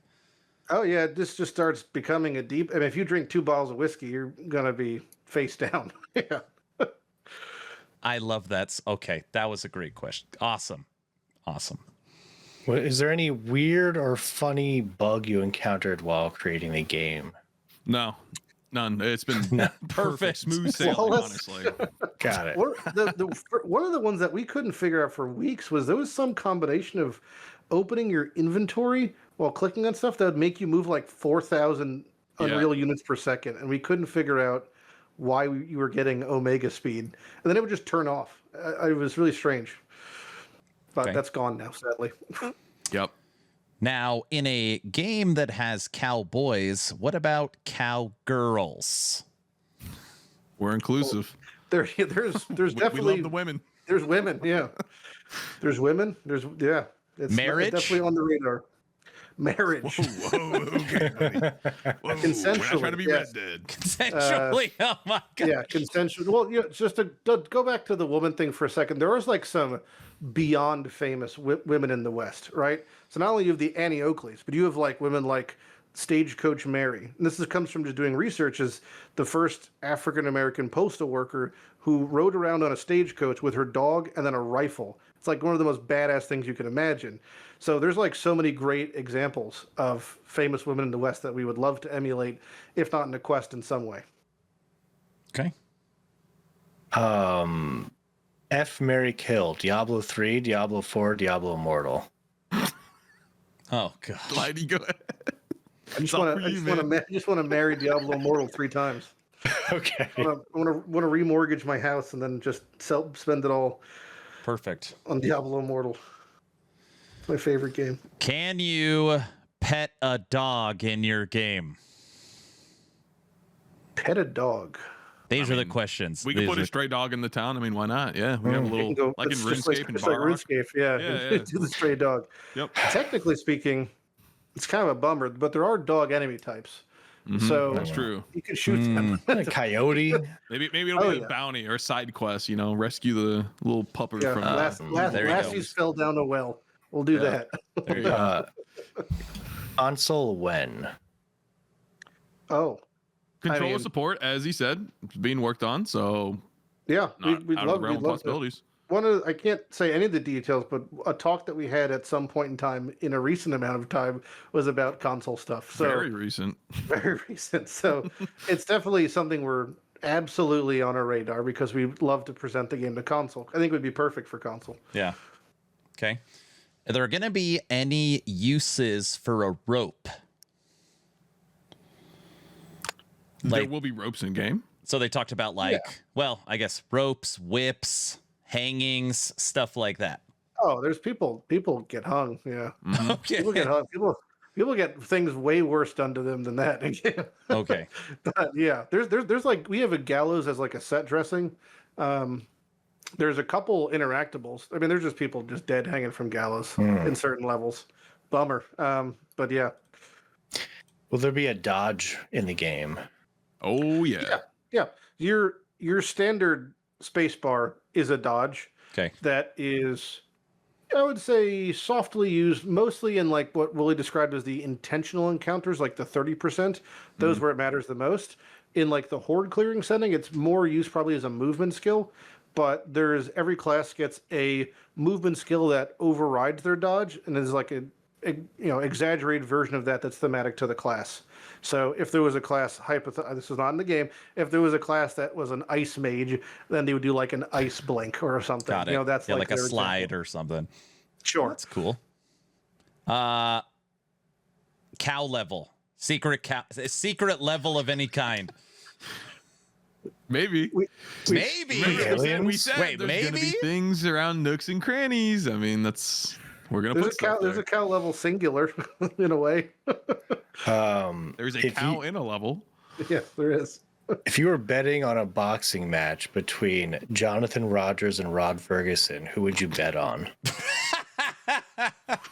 I'm gonna pick OG Bobby Kotick from Blizzard. That's my Oh, Hey, he's my got enough money's money. on Johnny Boy. I think he would come out swinging.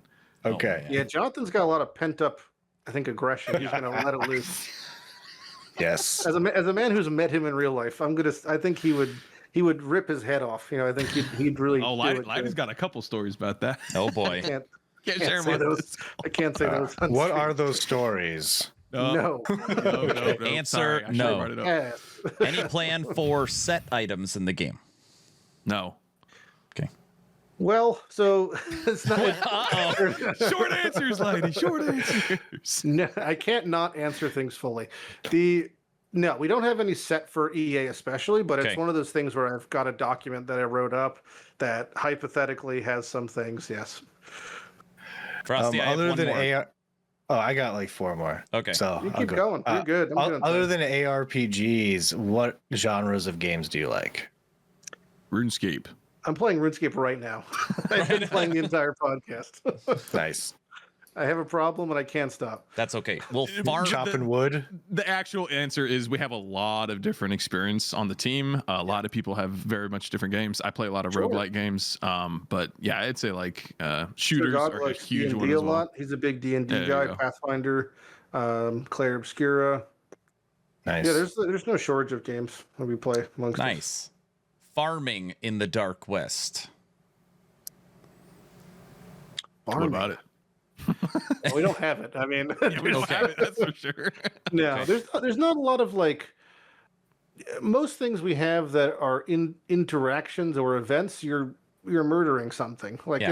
it's like most Yeah, things we're, you're we're shooting sticking things. real simple. So here. to your point though, will we have a carnival style bottle shooting in town? Yeah, I've pitched it. Yeah, Oh. maybe, but it has to make sense. Your character, any of the character classes, just wouldn't give a shit about farming. It just Yeah. doesn't make sense, right? So they'd be more likely to kill a farmer or to rob them for their crops than they would. Okay. They're not like great people. You're not a great person in game, and you're also just a human. This isn't, we're not like the world guardian. We're not like the celestial chosen one. I see. Like most of these characters are just like defunct humans that are just wandering into a town and trying their best, and their best is typically paved with murder. So that's the through line. I guess for Western, the color palette might have been a challenge. What can you say? What was. biomes there might be in game? Yeah, question. that was a problem. It was like, we had this discussion with our lead environmental artist, Wojtek, and a bunch of our people was just, how do we make the game not just brown on brown on brown, right? Yeah. Basically, there's a lot of ways to do it, like different flourishes from flora fauna. You have the expressions of, you go west into the Antelope Canyon, Arizona, Nevada regions, you're talking a lot of reds coming from the rocks, right? You have go to the coastlines, a lot of blues from the water, the opalescent oil kind of textures coming through. In the mines, there's like flecks of gold and avarice chipping through the rocks. There's a lot of contrasting and analogous colors we could use to represent things, and we've definitely tapped into those because it would have been, to your point, an absolute brown on brown on brown otherwise. Yeah. I got two more. Real quick, what's behind you? Behind The me. art. So that's King Crimson from JoJo's Bizarre Adventure on the wall. If you're a fan of anime and manga, if you've ever heard of JoJo's Bizarre Adventure, that's one of the I characters. have heard King of it, Crimson. but I only heard of it. I don't know who that is. And my final question is, after your last Q&A video, everyone is talking about this sentient saguaro cactus thorns class. Any reconsideration of this being a reality? I know the guy who asked this question. He's going to be just so elated that this was even getting brought up more. Is there a sentient saguaro cactus, and is it somehow? No, it's not. At this point, the problem is we're going to have to add something somewhere. Yeah, because there's no it's just one of saguaro those things cactus. where it's been talked about too much that we just are probably going to have it in game. Just in some nook and cranny, there's just a saguaro cactus who you could talk to or something. Yeah. Frosty, I actually have one more question. Oh, You good. guys talked about poker. Is there any chance there'll be train or bank robbers? Any plans for duels? Any plans for bar fights or saloon brawls? Any chance that you'll be? Question. Will you be able to shoot someone in the back over a matter of $80?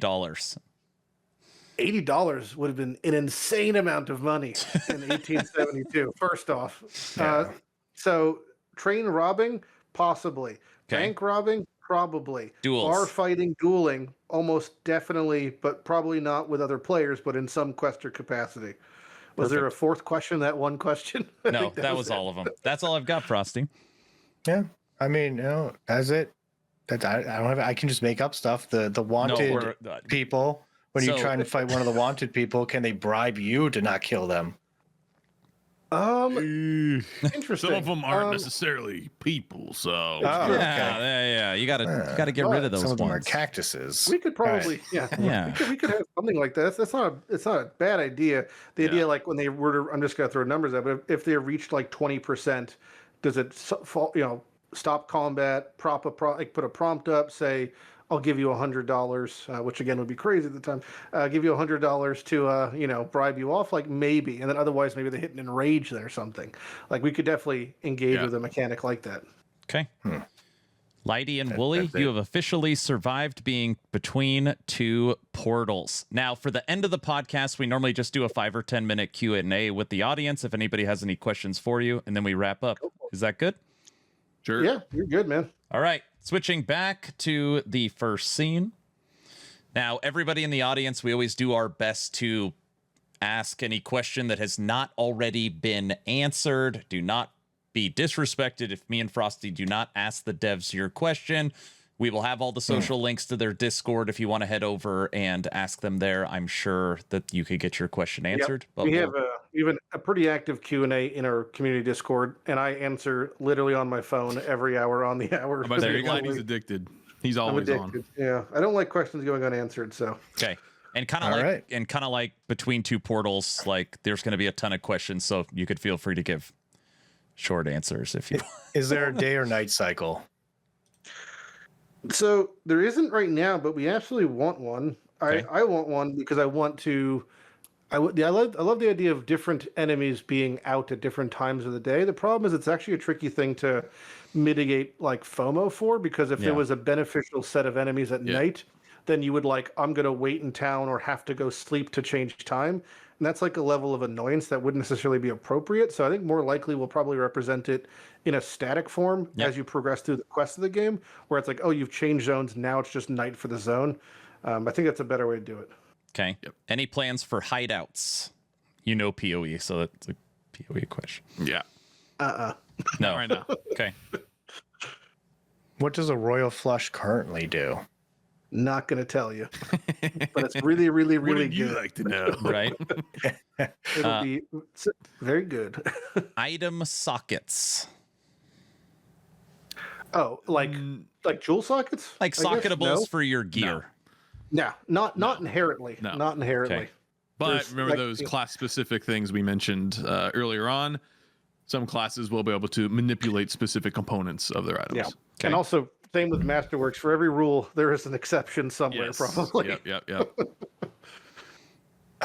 In really far end game, are you going to be able to make a character that just breaks the game? Oh, 100%. I mean, I don't doubt that someone's going to do it, but I'm going to try my damnedest to make them not do it, and then they're going to do watch it. them do it. They're going to do it. Lighty. I joke that we have like a lot of filters of experienced players in house, Yep. so I think we'll probably be able to catch 90% of shenanigans. But there's already a couple combinations of items and abilities as we've added them, where it's like, oh, that's going to be kind of gross, and we're going to have to nerf that. But We've really gone heavy into the masterwork side of things. Okay. Like we said, we're not going to have the system where you drop an item early on and it's cool, and then you can never ever use it in the late game because it's on an early base type. So that's already alleviated. Therefore, the masterwork specific effects, right, the unique aspect of them, yeah, some of them are pretty freaking crazy. Like Lighty said, like our mage blood equivalents are going to be obviously going to be able to break the game wide open. except for Nice. the mage one equivalent specifically, that one's terrible, but I love yes, it. that is terrible right now. Okay. This is an interesting question. Obviously, there's going to be an assortment of like cowboy-esque classes. What about First Nation class options? Any consideration Great there? question. So we are very carefully navigating that like a minefield, I see. where we are trying to have zero specific references, for better or worse, to Native American culture and indigenous culture, because look at Woolie and look at me. This is what our team looks like. So who are we to even really meddle with this subject too much? So in general, we have the amount of stuff we've pulled from the region is folklore almost exclusive, Yes. where it's like, you know, maybe stuff that's like a generality. So in the Steam page, you see a Wendigo. Many cultures have had Wendigos. It's one known from Native American culture and one appropriate for the time period and the era. So we have something like that. But we're not going to be using specific like Algonquin iconography or something like that, because it's just, we're going to offend somebody. So we're just going to avoid it, basically. It would be awesome, though. It would be Yeah, but you're gonna get I know, like I got- Johnny come- Depp in the Native American, I know, wardrobe, I like get in it. the movie. So we're just gonna avoid that entirely. Little known fact about me, I'm actually 1/16th Native American Here we and go. born in Arizona. And I'm going to say probably good Now we idea gotta to listen avoid it. this. Yep. You know, there's so many things that are tangential to that culture, or again, like in the folklore aspect, that have become less strictly associated with their respective religious anything or spiritual stuff, that we have no shortage of things to pull on that can leave them at peace respectfully. So we're just not going to touch that. Okay. You guys talked about like night and day. What about weather effects? Snowing, raining, sunny, things like that. Rain for sure. Okay. Rain for sure. Snow if it fits. I don't think we have anything that fits right now, but No, it's biome specific, and it's not. yeah. It's not dynamic. It's static to the area. So it's Okay. also like certain boss areas might have different weather anomalies or phenomena. So it just makes sense to the zone. Again, like Frosty was saying, great, brown on brown on brown. There's ways to alleviate that. Having more, wet biomes helps in this degree. Okay. Do you have a favorite ability? Yes, Yeah, for I sure. do. Would you like to know what it is? Or? I don't. They didn't. There's no follow up to the Okay. question. It was just. I mean, yes. we probably both do. I could say mine involves a projectile chaining a bunch of times. That's my favorite one. That's in the trailer. You could see the bullet hitting multiple. Like, Oh yeah, okay, yeah, ricochet. But Yeah. but also you don't see the notables and the various ways to scale it in the trailer. Yeah. So for me, that's the one I like the most. Okay. Woolie. And mine has to do with, let's say, being up close and personal, maybe a little too personal, as in maybe you are holding that person with you. Dude, that sounds like a fatality. Like you could grab the enemy and stick the shotgun and like blow their head off. It's They don't relate definitely very tangential to that. I like that. Someone wants to know if they get a Dark West tattoo. Will you repost it on Twitter? Fuck yes. In a heartbeat. There you go. Out of the 12 weapons, is potentially one of them a Gatling gun? Nope, not on launch. I'll just say nope right now. But it is to your question. It's not a base Yeah. type. But Oh no, you're right. There's that Masterworks, thing. There's that again, thing. Okay, yeah. So no, well, there's not a Gatling gun or a chain. It's not a gun. Gatling gun, but But the problem with that is it does that exist in the time period? Technically, yes. The game takes place in the 1870s, America, Western America specifically. That actually did exist then. However, Gatling gun or chain guns at the time period were almost the size of small cannons. They were not small; Yeah. they're big. You would need at least 2 people to operate one of those. So if we do introduce it in some way from a player POV, it would have to be like a two class character or something like that. And if we did it from a enemy POV, we could definitely have it like we're on combating that, it. on one of those in-game systems. I mean, mentioned Yeah. at the beginning. But Woolie is saying that you can kind of recreate a Gatling gun. Yes, There you is a can emulate Gatling gun this effect. Yes. That is one of the Masterworks. Awesome. I'll just say it out loud like that. Yep. There you go. There are secrets in the game. Are there any secret bosses? Yep. I'll just say Okay. yes. That's all you're getting though. That's fine. Can we play the game now? No, Nope. Oh. I can. I can't do that. Oh, Look it up. rub it in. Is there I can. poison in the game? In what regard? Some, It someone was said like, could a you POE kiss? term. Can you kiss a person to death? Can you poison somebody? Yeah, all right. So in the glossary, for example, I have written about 25, 30 different debuffs. So one of them is kind of similar to a PoE poison, but Okay. it doesn't stack infinitely like that. But yes, there's definitely, like, of the archetypal playstyles, a damage over time. There's a few ways to do damage over time Yeah. things. Some that are hit based, some that are non-hit based, some that are strictly dots, some that apply dots and then try to like rupture them. There's a bunch of different ways. Aaron, I'm noticing a theme. You asked if there's cowgirls. Can you get married and can you kiss someone to death? These are questions from the community. What? Minions, The community. Oh, brother. Yeah, I mean, Can to, you? to that, Now let's to talk that about end, alt accounts. Type of what kind of brothel do we have? And then I no, was just going to mention that. So in the town, that is obviously very period appropriate. The game is set in mature. There's going to be something probably involved in the town with that as hooked onto a saloon. I don't know what the capacity that's going to look like. It definitely won't be, that rated M for mature.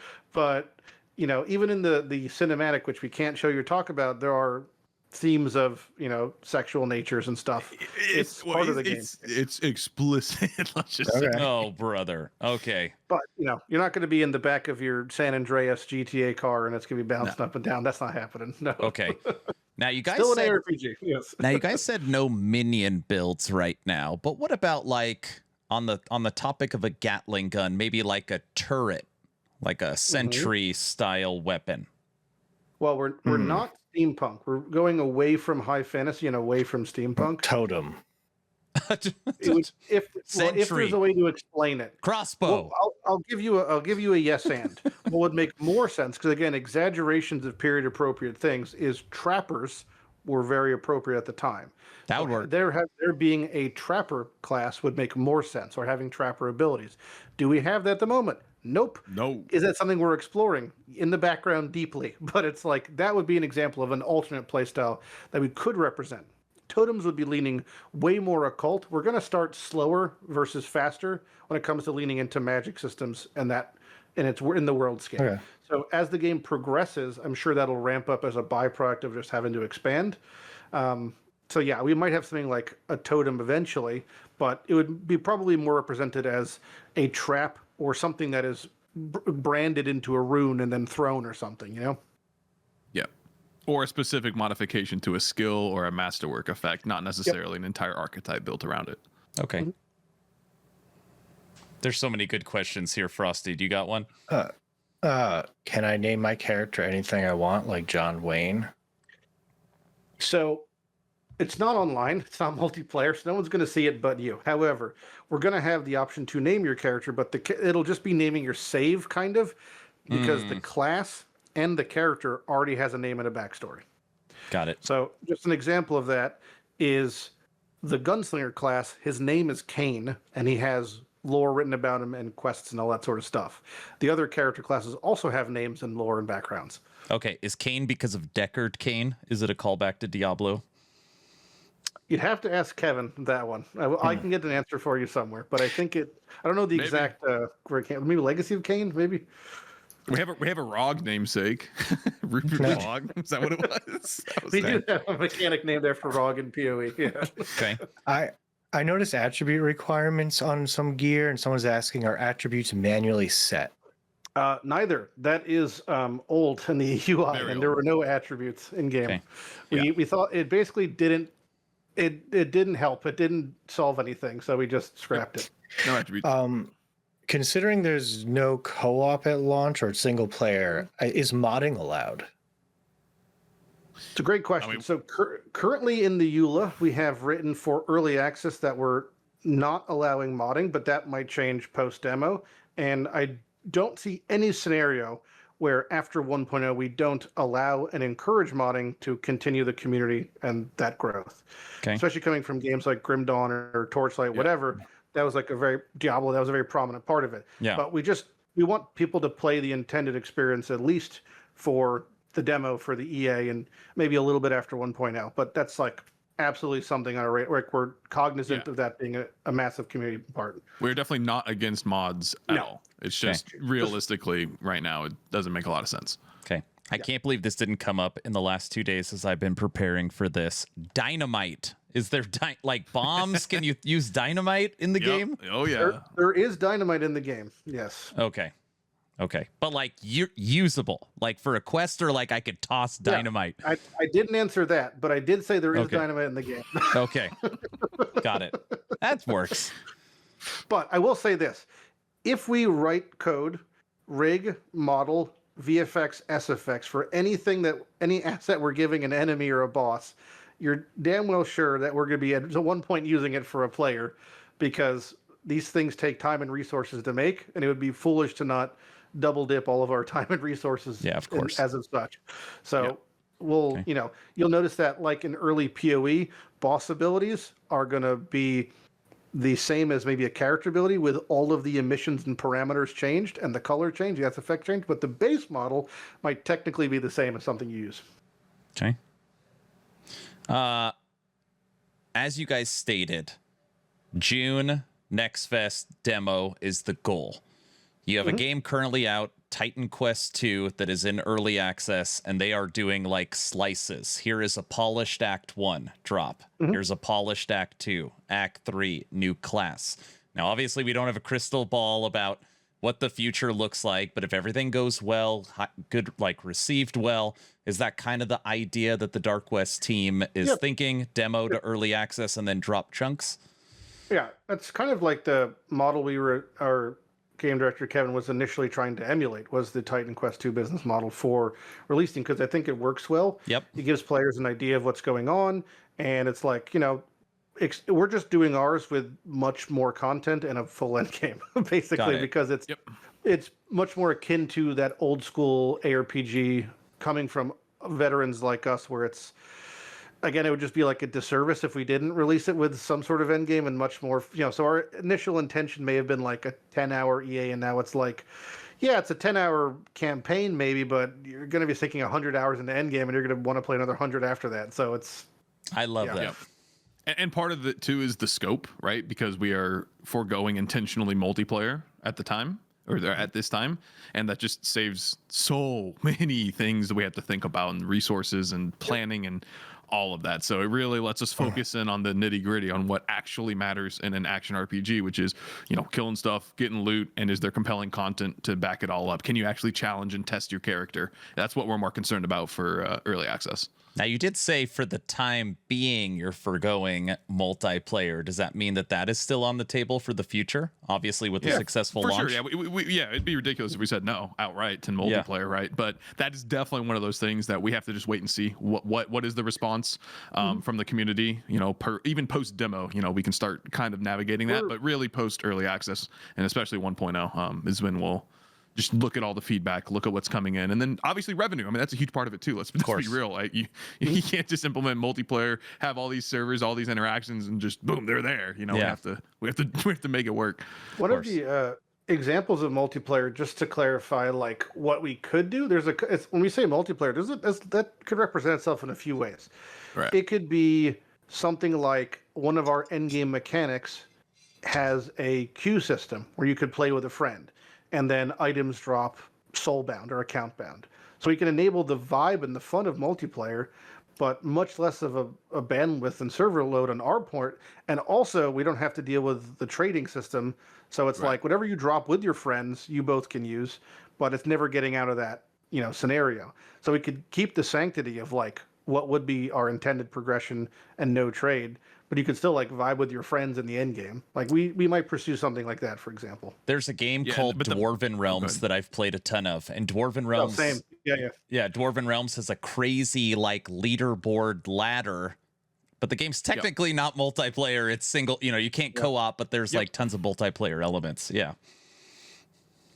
One of the two end games we're definitely looking to have a leaderboard for, regardless of multiplayer, just as a way of really just people can measure themselves against each other. Yeah, that is awesome. That might mean just like all the data is sent back, to us, and then we can just populate the leaderboard ourselves, something like that. And then to that point, even just like having a massive amount of like the game's set in Steam, so we can have Steam achievements, hidden Steam achievements. People like to hunt for those crazy ones, like if we have our Delve thing, first person to reach 100, 1,000, 10,000, whatever, like, you can do some sort of prize, do some sort of race. We've got a lot of stuff planned in regard to that. Yeah. You know what I find so interesting? Oh, Go ahead. I was just going to say, to clarify our stance on multiplayer, it's simply we do not want to release a half-baked multiplayer. That would do so much worse for everybody involved than if we were to either just ignore it outright, which is what we're currently doing, or just pursue it later down the line. Nobody wants a half-baked, multiplayer experience, laggy mess, or just nothing's working. No one wants that. Yeah. And people don't care that it's early access. They'll just be like, negative review. They're like, I know you say it's early access, but, it's not perfect, so... Early access... this day and age is basically like launching. It's hard to untether it. It's more of launching with the game has to have the same level of fidelity and polish. Just the content is going to be less. That's the best way to describe it. Because if the game doesn't run right, it's like, oh well, it'll run right after early access. Well, too bad. Like that's So for us, we wanted to make sure that it's going to, even if we only have 2 characters, even if we only have less quantity of Masterworks or something, it's like we want it to be running well, smooth, fluid, good systems. Yeah, we actually took a step back recently. We're like, hey, the stuff that's here, we just need to polish this up. We need to get it working very smooth, because that's like it's an action game, like I said before. We could just drop content updates, every month, no problem. After EA, we could just be like, new month, new character, new month, new batch of 20 Masterworks. Like that'll be much better, I think, of a product overall. And I got to say, I feel like, again, to the example of Titan Quest 2, I was actually very surprised. I made content for that game, and I was like, there's maybe 5-6 hours of content. They only dropped Act 1, but Act 1 was polished, and it looked good. And a lot of people had a lot of fun exploring that because it felt like what they did drop was in a great state. So, yeah, I get that. What I was going to say is that you could totally tell that the Dark West is designed by gamers, because Lighty, you keep saying, well, we're going to have hidden Steam achievements. And oh yeah, on the map, there's going to be tons of hidden things that you're going to explore, and there's going to be hidden poker hands. And I love that you never know what to expect, and you're trying to hunt and find all the secrets. That is awesome. I feel like ARPGs do not do that enough. So nice. Yeah. Frosty? Yeah, I got like one last thing here, and that's just you guys already know. You guys are gamers, ARPG gamers. It seems like 1 month out of like a 4-month cycle, just everything's launching that month. This month. If you find that, let's say you say, oh, July 20th, we're launching our early access. And then like 3 days before that, it's like PoE 2 is like, hey, 1.0 is coming out. Like, are you guys going to be like, maybe we'll push it. Maybe we'll change our schedule. Yeah, we're definitely cognizant that we are swimming with leviathans when it comes to, releasing our game, and we're going to drop accordingly. So if we find out that there's a PoE league dropping, like there is tomorrow, if we were planned to launch tomorrow, we would say, we would see you in 3 weeks. Yeah. That'd be fine. We'll take 3 weeks to make things better, because it's just, we're not trying to compete with these companies. We're not trying to compete with these games. We play these games ourselves. We're all trying to coexist together. There's enough room for all of us here. Yep. So we're trying to coexist with them, because we're still going to play them. They're still going to exist. We want you to go play their games. We want you to go buy and play our game, and then bounce between them every 2 weeks for the rest of your life. That's all right. We want you to do that. So we're not in competition. We're in coexistence. No, and I'm a firm believer that a rising tide raises all ships. The better Diablo PoE Last Epoch does, the better that the Dark West does. And you guys have a great differentiator, because you're the only one that's a Western. All the other ones are fantasy based. So leaning into that Western vibe is going to be, I think it's going to be really good for you guys. Yeah. We hope so. Oh yeah. I mean, I know the answer to this question, but I see it over and over again. People are asking, like, so if the future revenue is good, this is going to be a DLC expansion game. It's not going to be live service season and leagues, correct? Correct. Yep. Correct. We're not going to be live service. We're going to be like DLC expansion based. Grim Dawn. We're doing Nice. what Grim I Dawn like is. that. Grim Dawn, or even akin to something as simple as like Vampire Survivors, where they had like many small updates. Like those are also super great. So it just, whatever we feel like we have an appropriate amount to present of a content where you say, oh, we could sell this for, $10, $20. And it really is like, here's an extra 300 hours of gameplay that you could loop through and really adds on to and augments your experience. Then we'll release that as that package, then work on the next thing, And it seems like in the ARPG space, at least from what I've seen, live service people are kind of moving away from. No Rest for the Wicked, no live service. Dark West, no live service. Titan Quest, Grim Dawn, Hellclock, Dark Haven. A lot of the games that are being developed there, we're going to go the DLC expansion. We're not dealing with live service. So I totally get it. Yep. Yeah. It made a lot more sense previously, just like maybe the MTX model did, and that's kind of died down through a lot of even recent times for some games. So it's just the ebb and flow of the game space, and we're just going to do what's appropriate for our game. No, what we're concerned about is just making the best game possible. Like that's literally, man. That's it. It's that simple. Howdy, We can say it all we want, but that is our goal at the end of the day. Absolutely awesome. All right, I'm cutting questions. We are at the 2-hour mark. We made it through episode 15 of the Town Portal podcast. Lighty and Woolie, thank you so much for joining us. Frosty gets to do the end. He takes care of the end stuff. Go ahead, Frosty. All right. Oh, geez. Okay, I have to read this. All right. Well, partners, that about wraps it up for this ride. Lighty, Woolie, much obliged for stopping by this saloon and telling us about the Dark West. And to all our listeners out there on this trail, thank you for riding along with us tonight. Till next time, keep your powder dry, whatever that means. Bye.